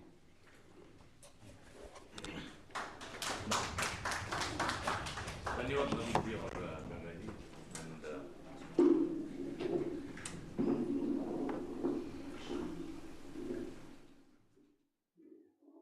मुझे बहुत खुशी हो रहा है आप लोगों के बीच में आने में और बात करने का मौका मिलने में। Actually mean it's nice, mean एक तो जेएनयू में वापस आना, इट्स वेरी नाइस। एंड जो सोचने वाले लोग हैं उनके साथ में बैठना इट्स इवन नाइसर एक्चुअली, क्योंकि हम ट्रांसलेट करते रहते हैं, सोचते रहते हैं, सोचने is a kind of translation. So I'll start my lecture with this small statement. Translation is like kissing through a veil. You get the idea, but the magic sometimes gets lost. So हम लोग mean translation उतना आसान चीज़ नहीं है to bring it into four, because हम लोग जैसे ट्रांसलेट करते हैं हमें लगता है कि सिर्फ हमें sentences या words translate करना है, but culture comes in between, which is probably one of the most difficult things to translate. हम लोग words को translate कर सकते हैं, but the words completely become different when it gets translated because of the laxity of the culture being embedded into the translation. So, I mean, again, since Alessandra ji is there, I'll kind of quote another Italian saying. I'm sure that I'll be pronouncing it wrong.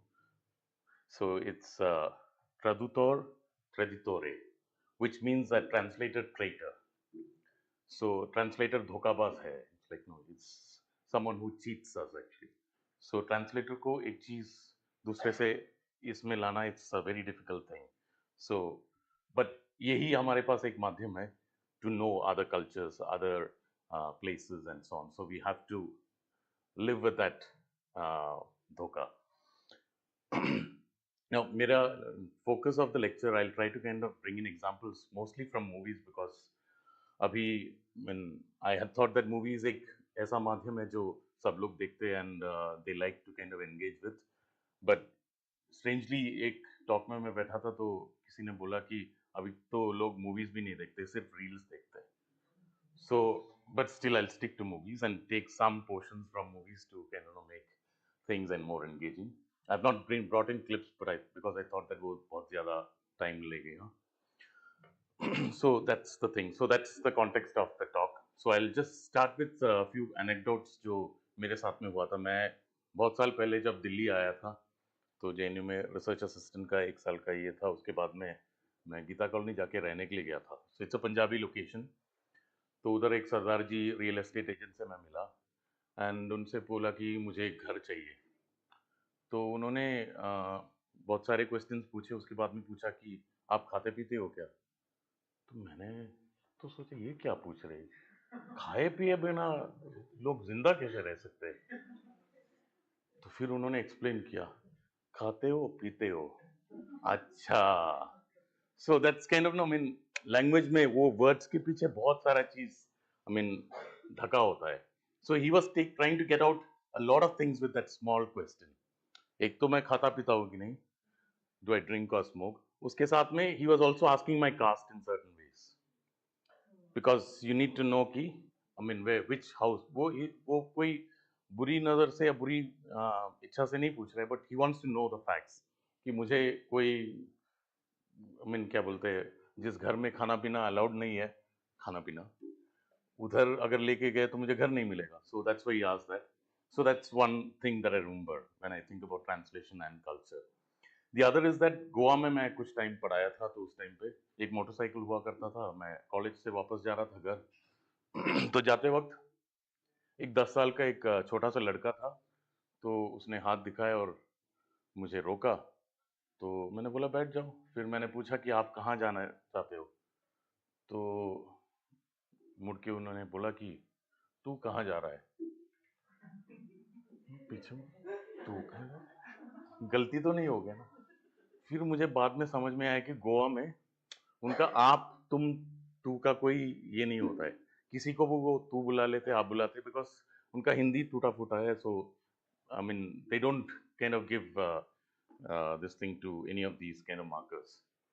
तो these are things that we have to remember जब culture के बारे में हम लोग सोच रहे हैं और ट्रांसलेशन के बारे में सोच रहे हैं, because it's not an easy task at all. Because लोगों का I mean the same language that we speak might be spoken in different veg.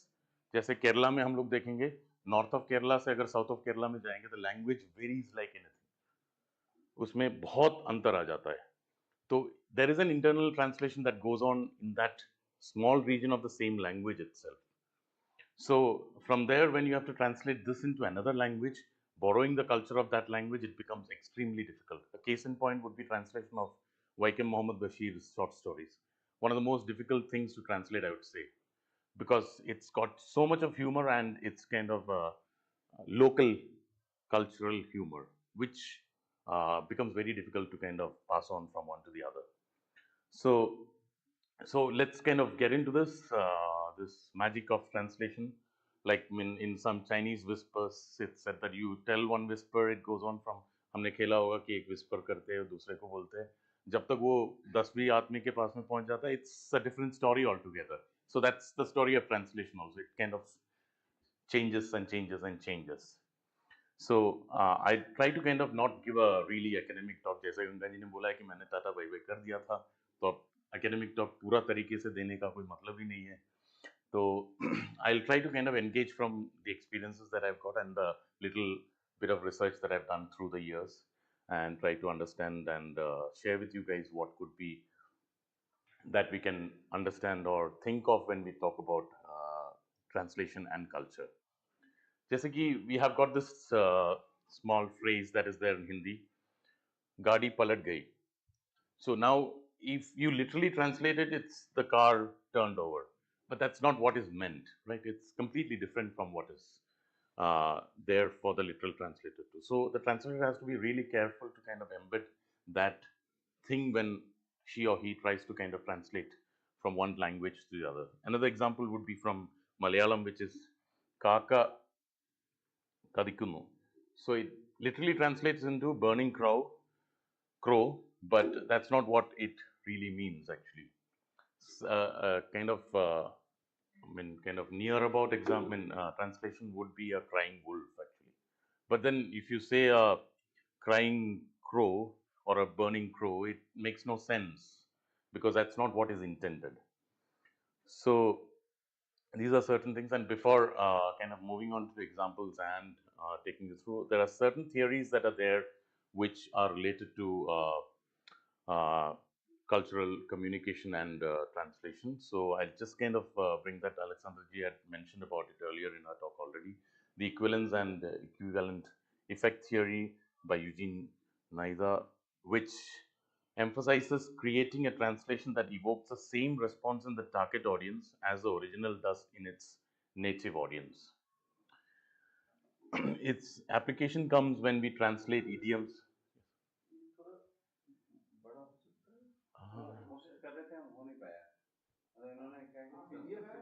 हाँ PDF क्योंकि वो PPT में कुछ प्रॉब्लम हो रहा था, वर्टिकल इसमें ही आ रहा था. मेरा भी नहीं. जूम कर दूं मैं और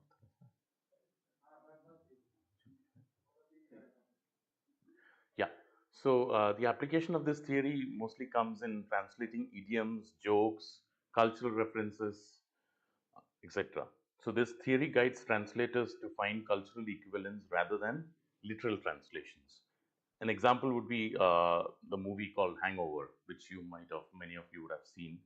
So in the Hindi dubbed version of the movie, the strong language and adult humor were adapted, and culturally relevant phrases like "Are Bhagwan" instead of, I'll give you the reference. I mean, there is a F letter word that is used. So this kind of goes in. Should I tell the entire F letter word? I hope it's known to everybody, right? So this word, when you translate into, in most of the movies, including this movie called Hangover, you would have the F letter word being replaced with Hey Ram. there are the actual clips are there. So it's a controversial time, so I'll have to kind of have my backings in place. So the F letter word gets translated or dubbed as Hey Ram or Hey Bhagwan. Because for an Indian audience, probably that word to be translated literally into the language that is it's getting delivered would not be appropriate, or the audience might not take it with kind of acceptance. So it's translated as say Hey Ram or Hey Bhagwan, or sometimes it's beeps. So whenever you have a beep in a movie, that means it's a gali, right? जब भी beep होता है उसका मतलब है कि ये गाली को translate किया है. So this is how you adjust to the culture that you are kind of translating into. And movies and subtitling it's a big industry now, and it's a big thing which can immediately transfer, because there is no scope of kind of too much of sitting over it and revising it and so on. So you need to really know on the spot what to put. Otherwise, you might completely get the message wrong. So that's one example that could be there for this theory. Now, when you have the next theory, which is called Scopa's theory, which is again which was proposed by Hans J. Vermeer. So the concept is that the translation approach depends on the purpose of the translation. It prioritizes the intended function of the translated text over word for word accuracy. Application of this would be in movie dialogues. The goal may be to entertain, maintain cultural integrity, or comply with censorship. As I said, I mean, you'll get an A certificate if the word is translated directly into what it is. So you kind of do a roundabout and then you bring something else. Like for example, in the movie Deadpool, the movie's irrelevant and foul-mouthed humor was adapted for Indian audiences by using playful yet less offensive expressions like "baap re baap." So your galis, your abuses are translated as beeps, or like things like "baap re baap" instead of harsh swear words that are there. So that's roughly what Scopus theory is. I mean, I'm just kind of diluting it to the bare minimum. I'm not going into details because that's not what I'm here for.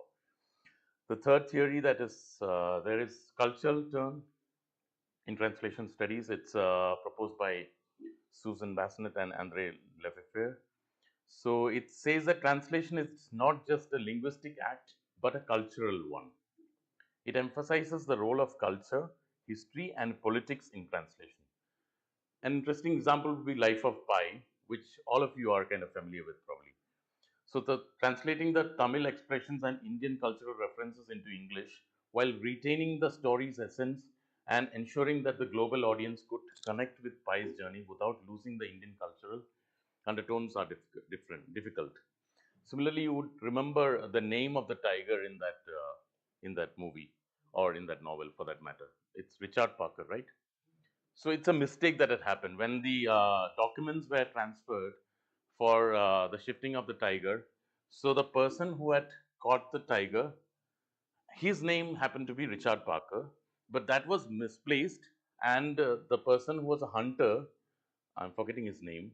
Uh, so that was written in another slip. So these slips got exchanged, and then this Richard Parker kind of became the name of the tiger. But this again signifies how I mean, language and culture kind of know. I mean, nobody raised an alarm when I mean Richard Parker was the name of the tiger. So that's the I mean beauty of culture, or that's the kind of ignorance of culture for that matter. Like we might have, like I have a neighbor in my home near Mohali. His name is Jimmy. The moment we hear his name, we start giggling and smiling, because back home in Kerala, Jimmy is the name that we regularly give to our dogs. But it works, right? So, so that's something that we have to again beware of. We need to know the history. We need to know the culture of the original text to understand how we can kind of probably bring it into a new language. The next theory is a polysystem theory proposed by Itamar Ivan Zohar. So translation exists within a cultural polysystem where multiple cultural and literary systems interact. The status of the source and target text within their respective cultures influences the translation approach. Here, an example would be again a very world famous movie, The Godfather. When it was dubbed into Hindi, the film maintained the mafia lexicon. So you have, if you would know, Capo, right? Am I pronouncing Capo, uh, consigliere, and Omerta. So while infusing, so when you are dubbing it into Hindi, you kind of give Hindi type names to these actually when you translate it in that way, so that I mean it can be understandable for the audience. If you bring in these terms as it is, or you bring some equivalent of it in English or vulgar Hindi translations of it, it will not kind of sync with the audience. So you need to kind of really kind of find out what fits in to that particular target language and what kind of genre you're taking. It's a mafia movie, so you have to have those kind of terms that are brought in rather than kind of bringing in any kind of terms which will not work for the situation. The final one that I want to discuss is hermeneutic motion proposed by George Steiner. Translation involves interpretation, where the translator must understand, interpret, and then present the text in a new cultural and linguistic form. For example, Slumdog Millionaire translators had to interpret Mumbai street slang and cultural nuances, translating them into English in a way that retained the authenticity of the characters while making the story accessible to the international audience. So that's a big challenge that happens when you have Indian movies getting screened abroad or you have subtitling of that being done.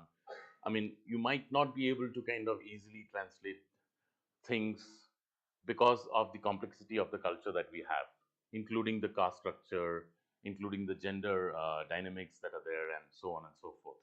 For instance, you can't simply translate a name without giving the reference of a surname which has got a caste reference. If you simply translate it without giving the context of that, it gets lost for the audience because they might feel that it's a very neutral term. But for example, if you have a surname, an upper caste surname being told, unless and until the person knows that it's an upper caste surname, the audience will not be able to understand that this is what the reference is to. So you need to kind of be very clear about those things. Now that's the theoretical part of it. Now we just come into, I'm focusing a small section on how abuses and gendered abuses gets translated. For example, you have Hindi to English translations. You have a movie called Gangs of Wasseypur, full of a lot of cuss words. So I've written them. I'm not reading them aloud here.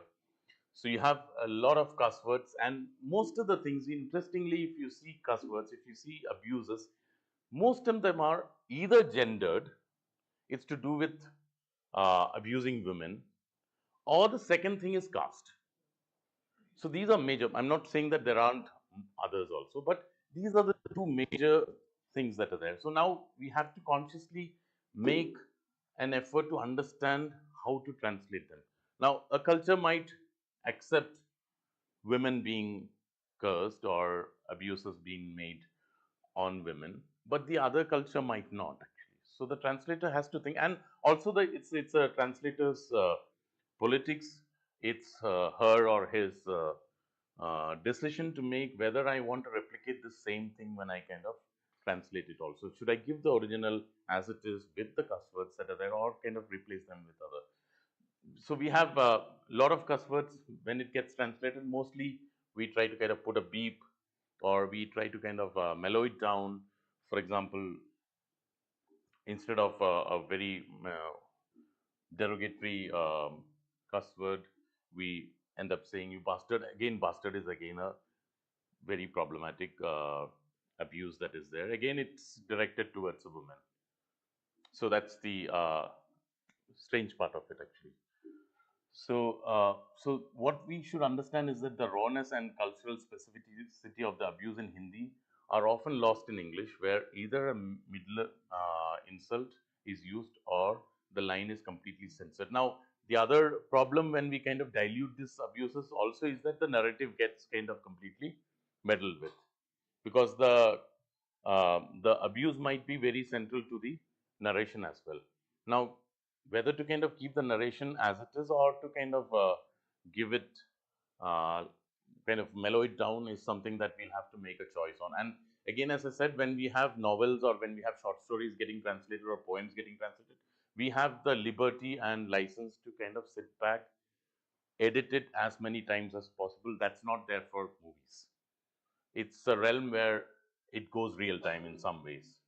And the production costs for movies, it's way too higher, so you can't afford to kind of meddle with it again and again and kind of refresh it. So we need to have a lexicon. We'll have to have an idea of how we do things when we have to deal with movies. Again, we can take more examples like English to Hindi. We have Pulp Fiction, the same example that I said, it's repeated there also. Instead of the F letter word, the Hindi dubbing says Teri to, Hey Ram. It just got nothing to do with the original word. So we need to kind of understand how we deal with those. Now, again, in Malayalam also, there would be, say, a Malayalam movie which says Patti. Patti means, what do you call, dog in Malayalam. Now, for you listen to Patti, Patti might be the Patti on this thing, right? But when you translate it, whether you translate it as simply as Kutta. So now the Patti that is meant in the Malayalam might not be the Patti that is meant in Kutta that is meant in Hindi. Reason being that it might be said with affection. There the Patti is not it's not a abuse actually. It's you're saying it out of love to somebody. I mean, you can ask why should somebody calls somebody else as dog, but no, it happens. Like, no, you find affection in certain kind of words. So you need to know if it's affectionately said or if it is said as an abuse actually. If you miss that point, then you miss the entire story. So those are there as examples for movies. Then you have a short story example which is coming from Vaikat Mohammad Bashir. His Pathumede Adu, which is a short story that is there. So here he says, Ni oru pattiya, the same example, you're a dog. But it's said affectionately, as I said. You're a dog. So if you translate tu kutta hai, it's an abuse, right? I mean, nobody in Hindi says tu kutta hai with an affection, right? I mean, I doubt. I don't know if I'm not completely familiar with the terrain, but yeah, I don't think so. But in this particular story, I mean, ni patiya is said with affection actually. So you need to either explain it by kind of visualizing it or put a footnote or whatever and tell to the audience that this is not an abuse, it's something else. Now, what are the challenges that are posed when you translate abuses? You need to be culturally sensitive. Some abuses carry humor, endearment, or cultural context that may not translate well. So that's something that you have to be careful about. Maintaining intent and tone, balancing the original's intensity with cultural norms in the target language. Censorship constraints, again, movies and literature often go, literature not as much as movies, but also literature, undergo censorship leading to altered or toned down translations of strong language. So that's the other thing that is there. Then I'll get into some Hindi movies which were dubbed into English, like DDLJ. You have this classic dialogue, right? बड़े बड़े देशों में ऐसे छोटी छोटी बातें तो होती रहती है. How do you translate this? Right? It's a task in itself. It's not easy to translate that. Because literally, if you translate, the subtitle that is given is in big, in stuff like these keep happening in big countries. Does it signify anything for the English audience? I doubt actually, because that's not what is meant. So you have to kind of devise a strategy to kind of bring out these kind of things with its essence when it gets translated. तो दूसरा एक example होगा शोले का, ये हाथ मुझे दे दो Thakur, right? So its subtitle is give me your hand Thakur, ये क्या हाथ दे दो. So it's kind of, you have to be really creative. So translation is not a monotonous activity at all. It's a very creative activity. You need to be extremely creative if you have to bring the essence of it, especially humor. Humor is very difficult to translate. So if you have to be good at translating humor, you have to be extremely creative. That's the only way that you can bring in humor into a new person. Examples of movies dubbed into Hindi, Spider-Man. So original line is, with great power comes great responsibility. बड़ी ताकत के साथ बड़ी जिम्मेदारी भी आ जाती है. So it's accurate, but no, the translation feels very formal, right? And lacks the profound simplicity of the original. That's a problem that happens if you translate it that way. And again, like in written in stories or novels and so on, you don't have the possibility of giving a footnote. So you have to be extremely creative. Now, again, in Avengers, you have Hulk smash, Hulk tod do. Literally, when you see dubbed movies in Hindi, you can know it's you can just sit and laugh just by the idea of how it has been dubbed. You don't have to have anything in the movie. The dubbed movie itself is a matter for sitting and smiling and laughing because it's full of mistakes, it's full of errors, and errors is where what do you call humor comes from. If we, I mean, end not, I mean, mistakes. If we can no, don't have any mistakes in this world, humor will end. So we should not have a perfect world. The perfect world is the worst world because it will be devoid of humor.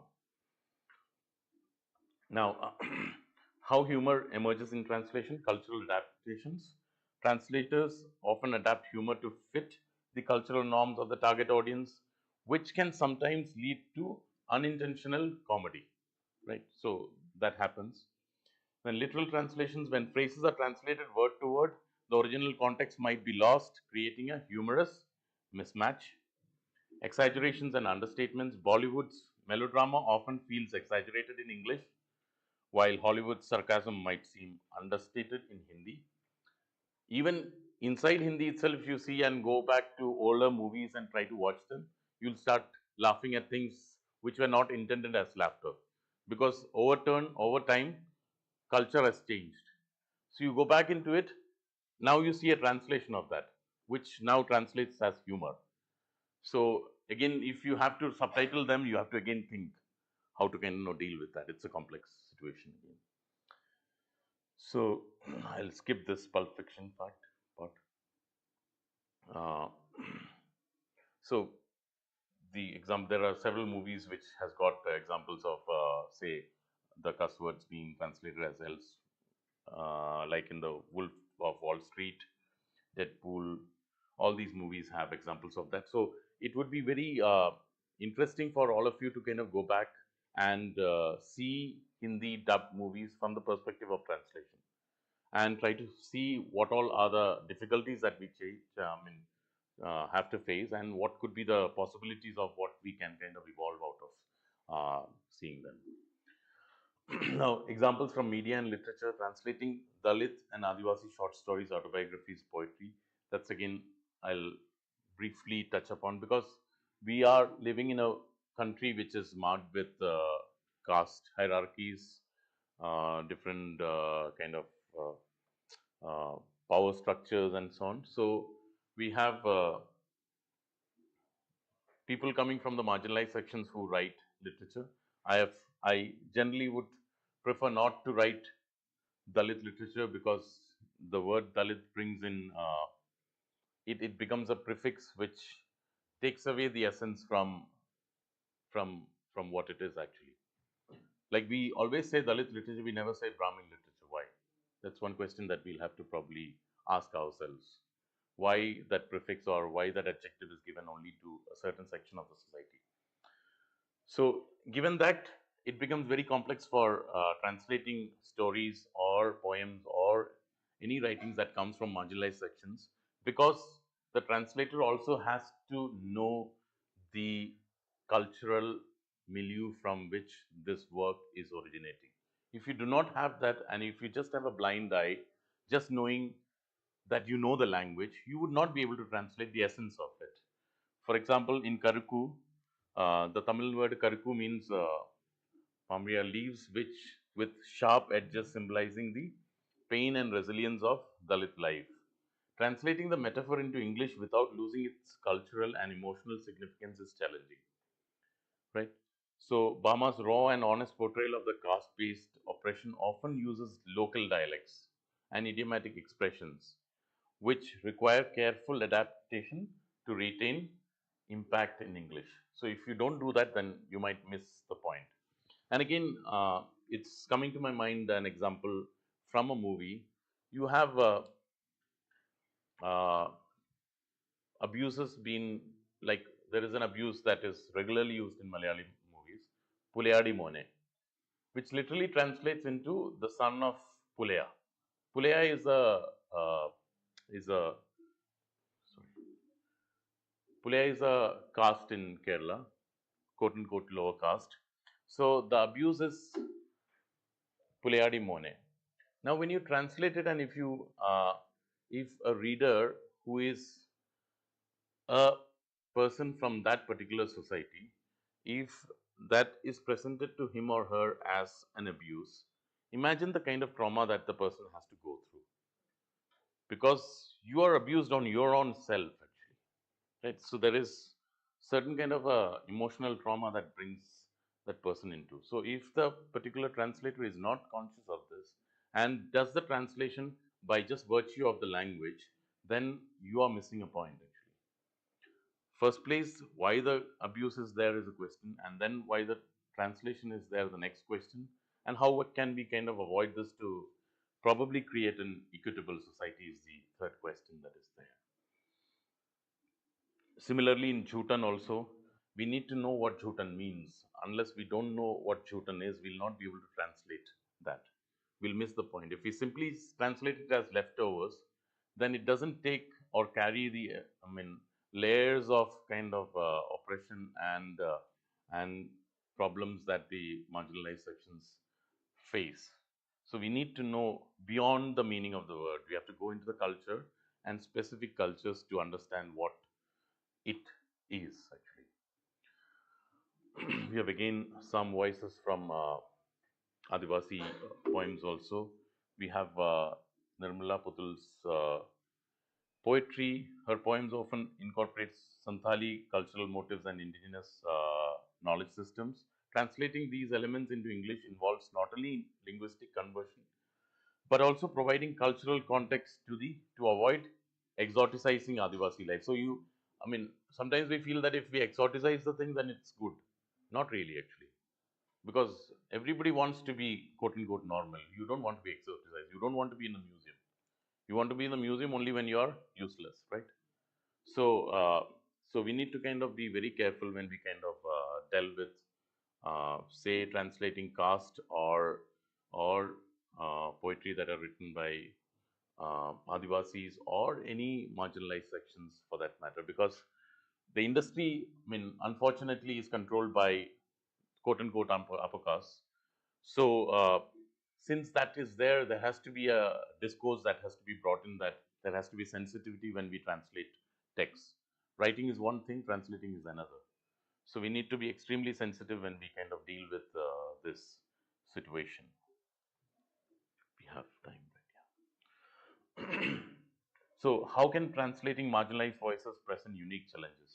Maintaining authenticity, balancing the need for accessibility to a broader audience while preserving the original's voice and intent.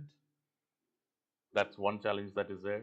Avoiding cultural appropriation, ensuring that the translation process respects the cultural heritage and lived experiences of Dalit and Adivasi communities would be another. Providing context using footnotes, glossaries, or prefaces to help readers understand cultural references and the socio-political backdrop of the stories are important. Uh, Again, I'm turning back into Vaikam Mohammed Bashir. When we translate, say, his story called Balya Kala Sakhi, which is childhood companion. So the challenge is that retaining the innocence and rustic charm of Bashir's writing. Other people are familiar with Bashir's writing? Yeah. Everyone, yeah, that's good. Yeah. So that's why there is a kind of, yeah. Exactly, yeah, that's what, yeah. तो बशीर का वही है, but when you हम लोग जब मलयालम में best part ये होता है कि हम लोग जब ट्रेन में सफर करते हैं, बशीर का छोटा छोटा किताबें हर लोगों के हाथ में होता है, and it's very short stories. But ये सेम चीज जब मैंने हिंदी में इंग्लिश में पढ़ा था, it's totally different. That's not Bashir for me. ज्यादातर लोग बशीर बदल समझ रहे हैं. अच्छा, ये वाइकम मोहम्मद बशीर. खातुमा की बकरी, Yeah. बारह का हाथी, Yeah. मलयालम के बहुत बड़े राइटर। Yeah. कुछ कहानियों को यहाँ आईटी सेक्टर में ट्रांसलेट Right. बहुत सारी चीजें हिंदी में हैं। इन दिनों जिस तरह का नाम एमजी का है, Yeah. वो अपने समय की बशीर। Yeah. और उनका ह्यूमर ऐसे था कि I mean it's completely it takes on you. तो वो translate करना you need to have the skill to kind of get that rustic charm brought into the translation. Unless you bring in that, it becomes very difficult for a person to enjoy it. You can translate, of course, but like Chariachan we know dum dum. So basically, what it means that dum dum is that it's a word created by him. Dum dum gir gaya dum dum, right? So he uses a lot of words like that. So to understand that, you need to kind of be very sensitive. Again, Pathumeda Adu, the story is rich with local dialects and everyday humor. Translating dialogues without losing the cultural essence of Malabar life is a challenge. As I said now, Kerala is a country which is kind of having, the culture changes drastically when you move from north to south. The North Malabar, if you go there, people are very friendly, people are very kind. Go down south of Kerala, it changes. The food is also better towards the north, the people are also better towards the north for whatever reason, right? And Bashir, many of the stories catches this element of the northern part of Kerala.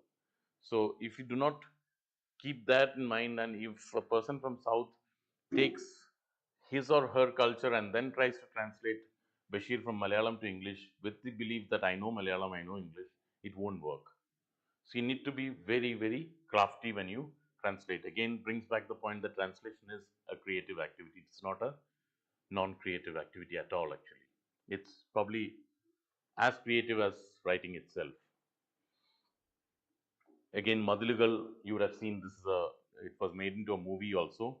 So Madhuligal, the idea of walls, it represents both physical and emotional barriers, because there are two people on the two sides of the wall.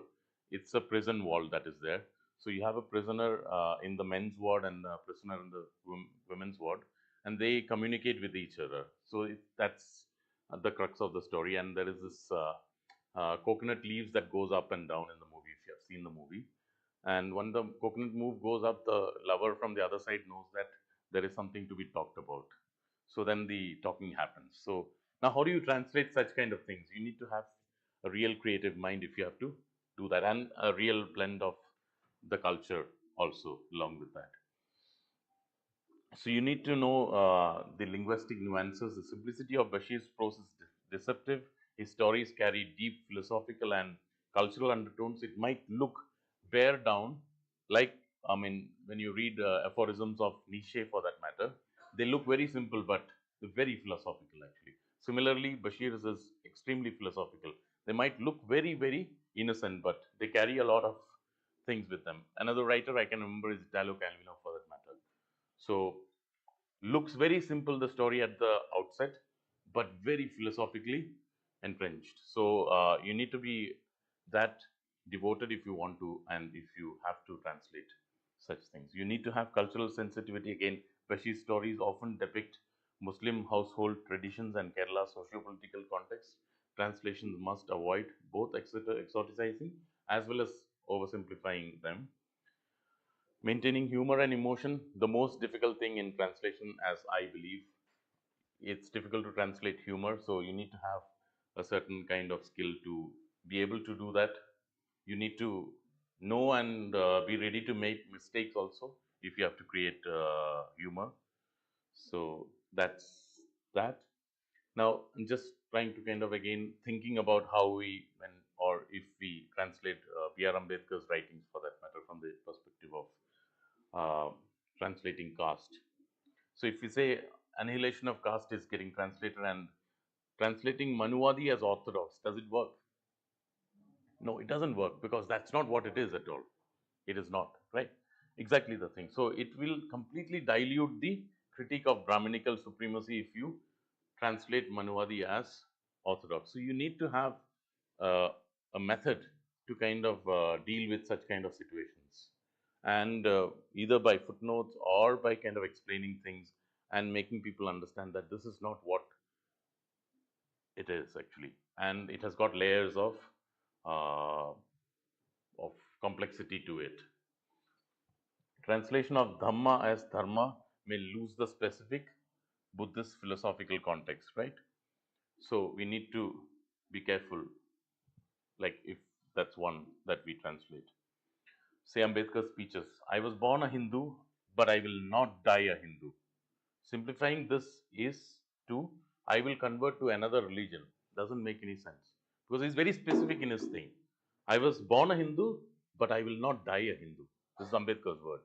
So if we translate this, and if we try to translate it in its essence, then we need to have that revolutionary fervor of what Ambedkar had. We simply cannot say that I'll translate, I'll opt another religion. That's not what he means, right? Now I'm going back into the movie Godfather and translating the Godfather into Hindi, the role of translation in cultural communication, how it works in cultural communication. Now, there's a dialogue, an iconic dialogue from Godfather. Have you guys seen Godfather? देखा है movie? देखा है, yeah. जिन्होंने नहीं देखा है, please देख लीजिए. देखना शुरू करेंगे, तीनों एक साथ ही देख लेंगे आप. There is 3 in the what do you call sequence. It's brilliant. So I'm gonna make him an offer he can't refuse. This is what Don Corleone says. Yeah. Yeah, there you go. Yeah. So इसका Hindi translation हो सकता है कि मैं उसे एक ऐसा पेशकश करूंगा जिसे वो मना नहीं कर सकता है. अब what do you get from this? There are 2 layers to this statement actually, right? It means that you'll have to, this is an offer that is kind of very tempting, you'll have to take it. So on the onset, that's what it is. But actually, it's a threat. You'll have to take this offer, right? So that's, if you miss that second layer of it, then you're missing the entire movie actually. So because that's what Don Corleone is actually. If he makes an offer, then you'll have to take it. You cannot refuse it, right? So coming into the next one, which we had discussed earlier, the terms like capo, consigliere, and omata, and so on.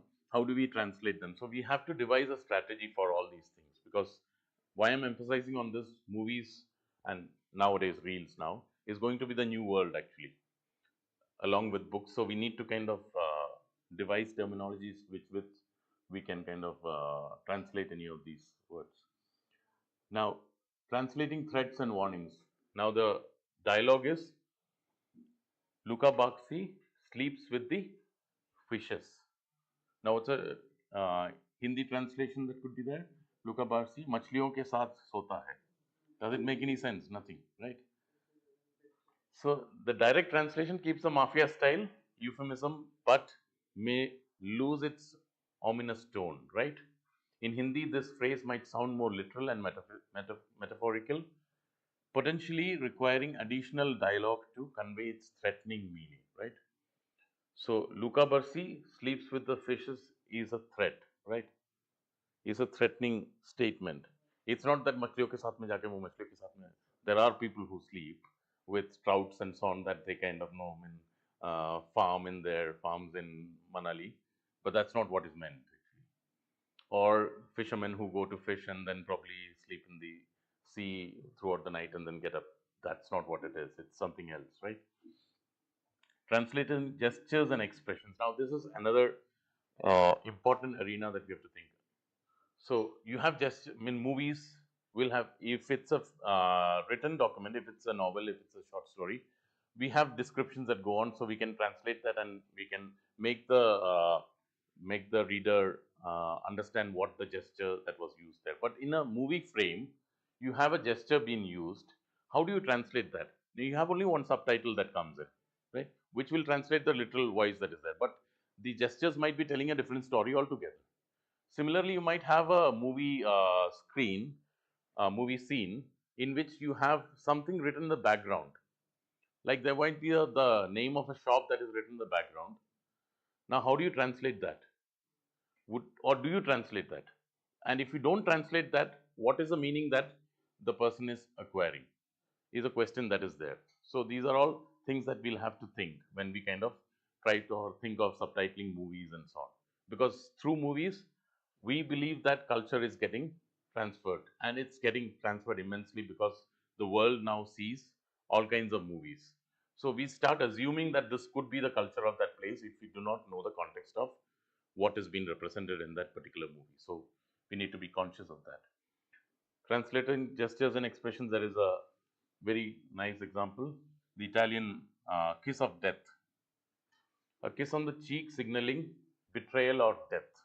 Right? Now, how do you translate this actually in subtitles? You can't. So either you do it through kind of, you can't. You have to find out some methods. Even I don't know how probably we can translate that and make the audience understand that this means a kiss of death. Otherwise, we might think that, they are kissing happily, right? That's not what it is. Yeah. Simple things like, again, translating words like ciao, grazie, and so on. We translate them as namaste and shukriya, but are they the same? Well, we have to think about that. And can there be a different way to do it? We'll have to think about that. Now, it's because also it's a subculture of Italian. Yes. So it's not standard Italian. Right. It's a subculture. Yeah. And then if you, you are just reducing it to a namaste. Yeah. Also, like the kiss. It's not everywhere In Italy Italy. people kiss and then Right. that I'm going to kill you. Right. Or somebody's going to kill you. Yeah. It's something that happens in this context. Right. Which is a subculture, which is Italian in America. Exactly. So it's yeah. Heteroglossic.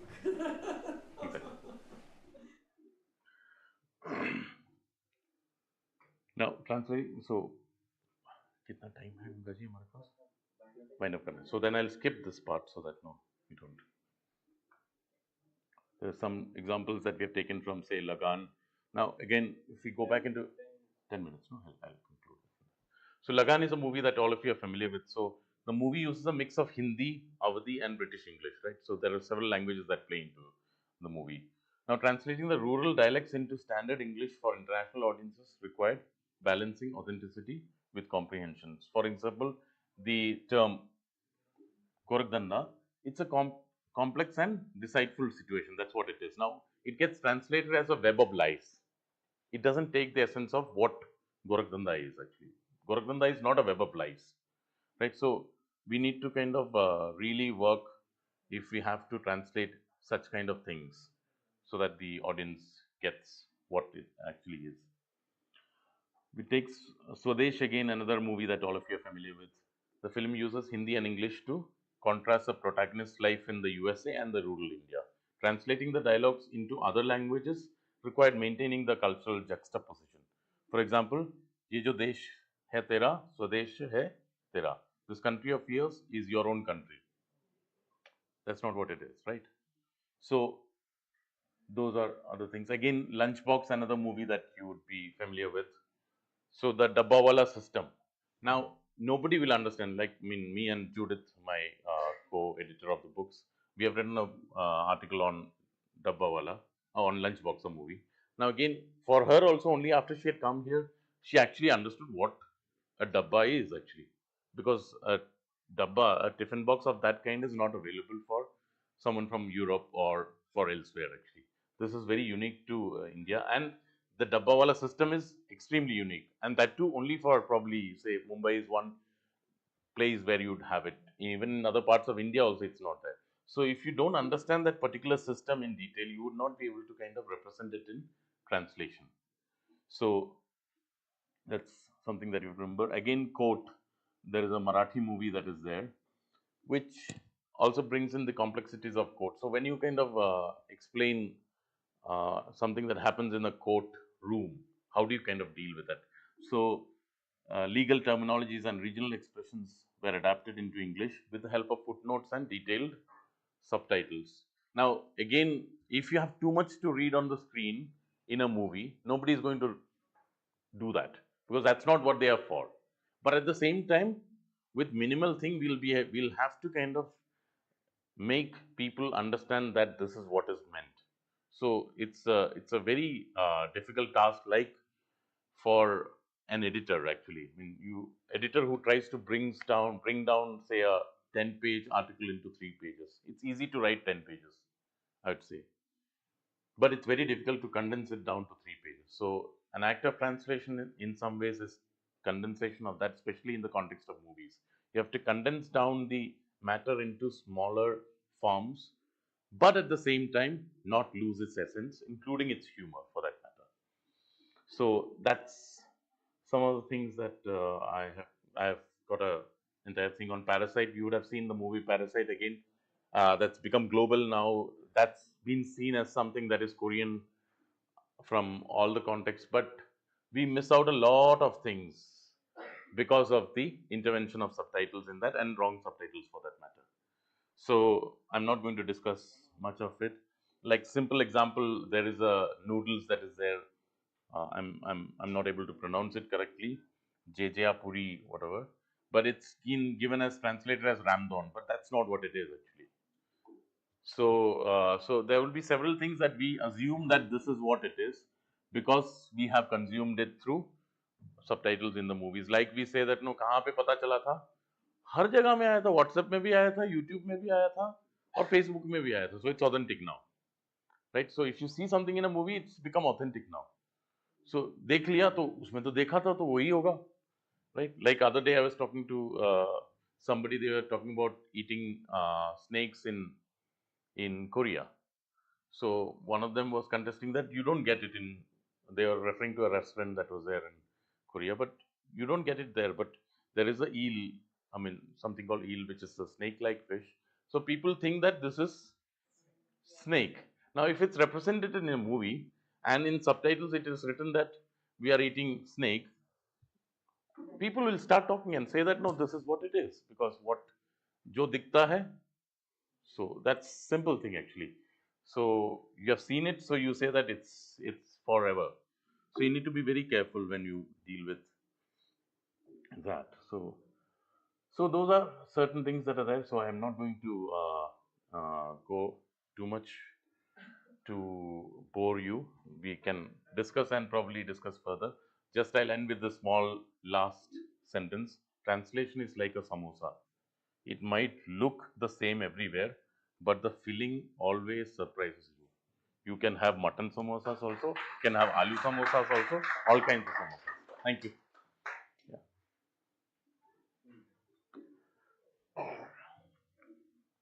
हाँ जी, आप लोगों की दुकान खुल गई है।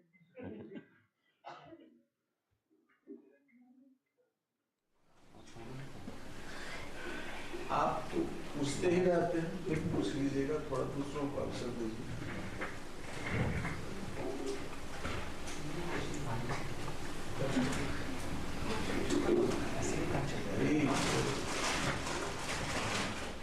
वीर विहीन वसुधा किसे हो गई? टॉपिक ही इतना अच्छा है, टॉपिक ही इतना अच्छा है, सबको समझ। तुलसीदास ने कहा तजहुआस निज निज गृह जाहु, विधान विधि में देहि विवाह। क्या आप क्या कर रहे हैं? नहीं, आपको मैंने सोचा कि ये सब के पास तो इतने सवाल रहते हैं कि कल तक भी ये कर सकते हैं, पहले और कर लें। अब देखिए कैसे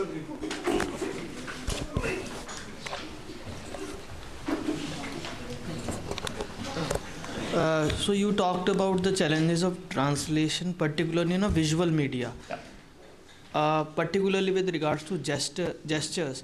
So there are certain gestures which may mean something entirely different or maybe completely opposite. Like well done may mean thenga dikhana in Hindi. Right. So how do you translate that? Again, there is this gesture which may mean I want to go to loo in India, and in Japanese it means your girlfriend. Yeah. So how do you? That's my question. I mean, that's the biggest challenge, because in a visual medium it goes like this. You don't get a chance to add a footnote. You don't get a chance. I mean, you cannot explain this in a subtitle. So how do you do it? Exactly, that's where the larger challenge lies. Actually, when I have only that question in mind. When I cannot. ऐसा ही एक संकेत उसमें आता है reality show में जो देखते हैं फिल्म पर जो दिखाने लगता है तो ऐसा करता है तो अंग्रेजी फिल्म और ऐसा करता है तो और डमशराज है और फेसबुक में वो लोग ऐसा किया तो डमशराज ऐसा किया तो बहुत खराब. Exactly. Actually, that's where but for you at least, having that knowledge that no, it can mean different things in different places itself is a knowledge of culture actually. So if somebody knows that in different cultures the same symbol can mean different, probably when there is an innovative technique that with visual medium we bring in, which we don't have as of now, we have only subtitles, because there are multiple cultural symbols playing on the screen at one time. So how do we translate all of these actually is a challenge. So when we have that medium, if we have this knowledge that it can mean different things in different cultures, the same thing, then probably we can use that to kind of know. Also, there are judges like this in PDL. They Yeah. just untranslatable. translatable. Even I don't understand it fully, so how do I translate it? Exactly. Exactly. So that's where visual medium becomes one of the biggest challenges, and if we can crack that, if we move towards, cracking that and trying to kind of understanding how to kind of do it well, then probably we'll crack many of the sort of problems that we face with translation in general, because that's the most difficult thing to crack. We don't have time. We don't have the luxury of time, space, nothing. We are very cramped with the medium that we have got, so we need to be very careful. So, yeah, that's what I.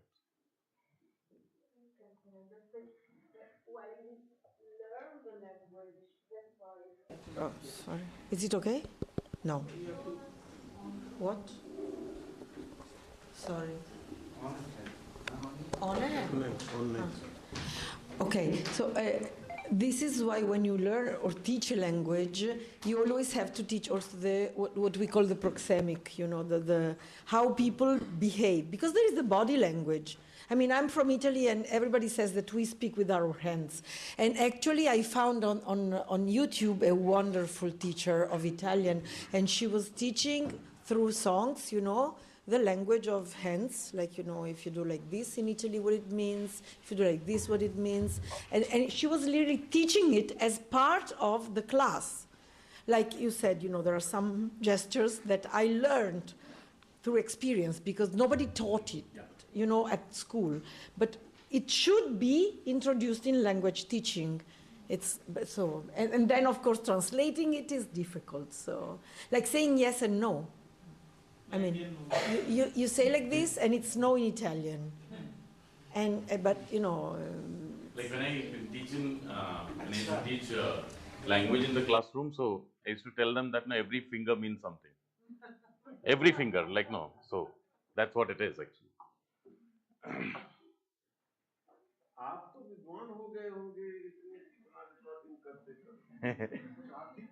या मैं एक बार देखा था Delhi university में, हम लोग एक conference चल रहा था, तो बहुत अच्छा डिबेट चल रहा है और सब लोग क्वेश्चन पूछते जा रहे हैं, एकदम से कैमरामैन उठ के क्वेश्चन पूछ रहा है, तो कैमरामैन भी क्वेश्चन पूछता है क्या? बट क्यों नहीं? Exactly that's a point actually, that's we have to understand, the room has to be democratic, सबको कुछ पूछने का ये होना चाहिए, एक लेक्चर भी होना चाहिए, या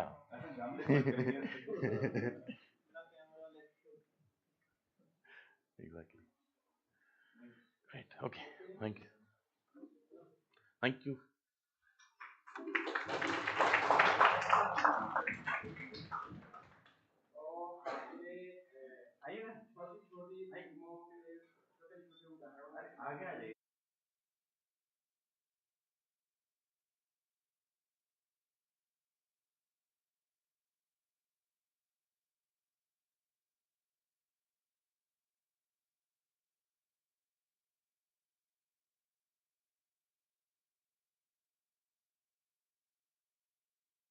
मज़ेदार बात ये रही कि जिन फिल्मों को आप देखते हैं और उनके डायलॉगों को सुनते हैं, तो उनके छोटे छोटे उदाहरणों के माध्यम से इन्होंने आज के विषय को बहुत ही उपयोगी बनाया।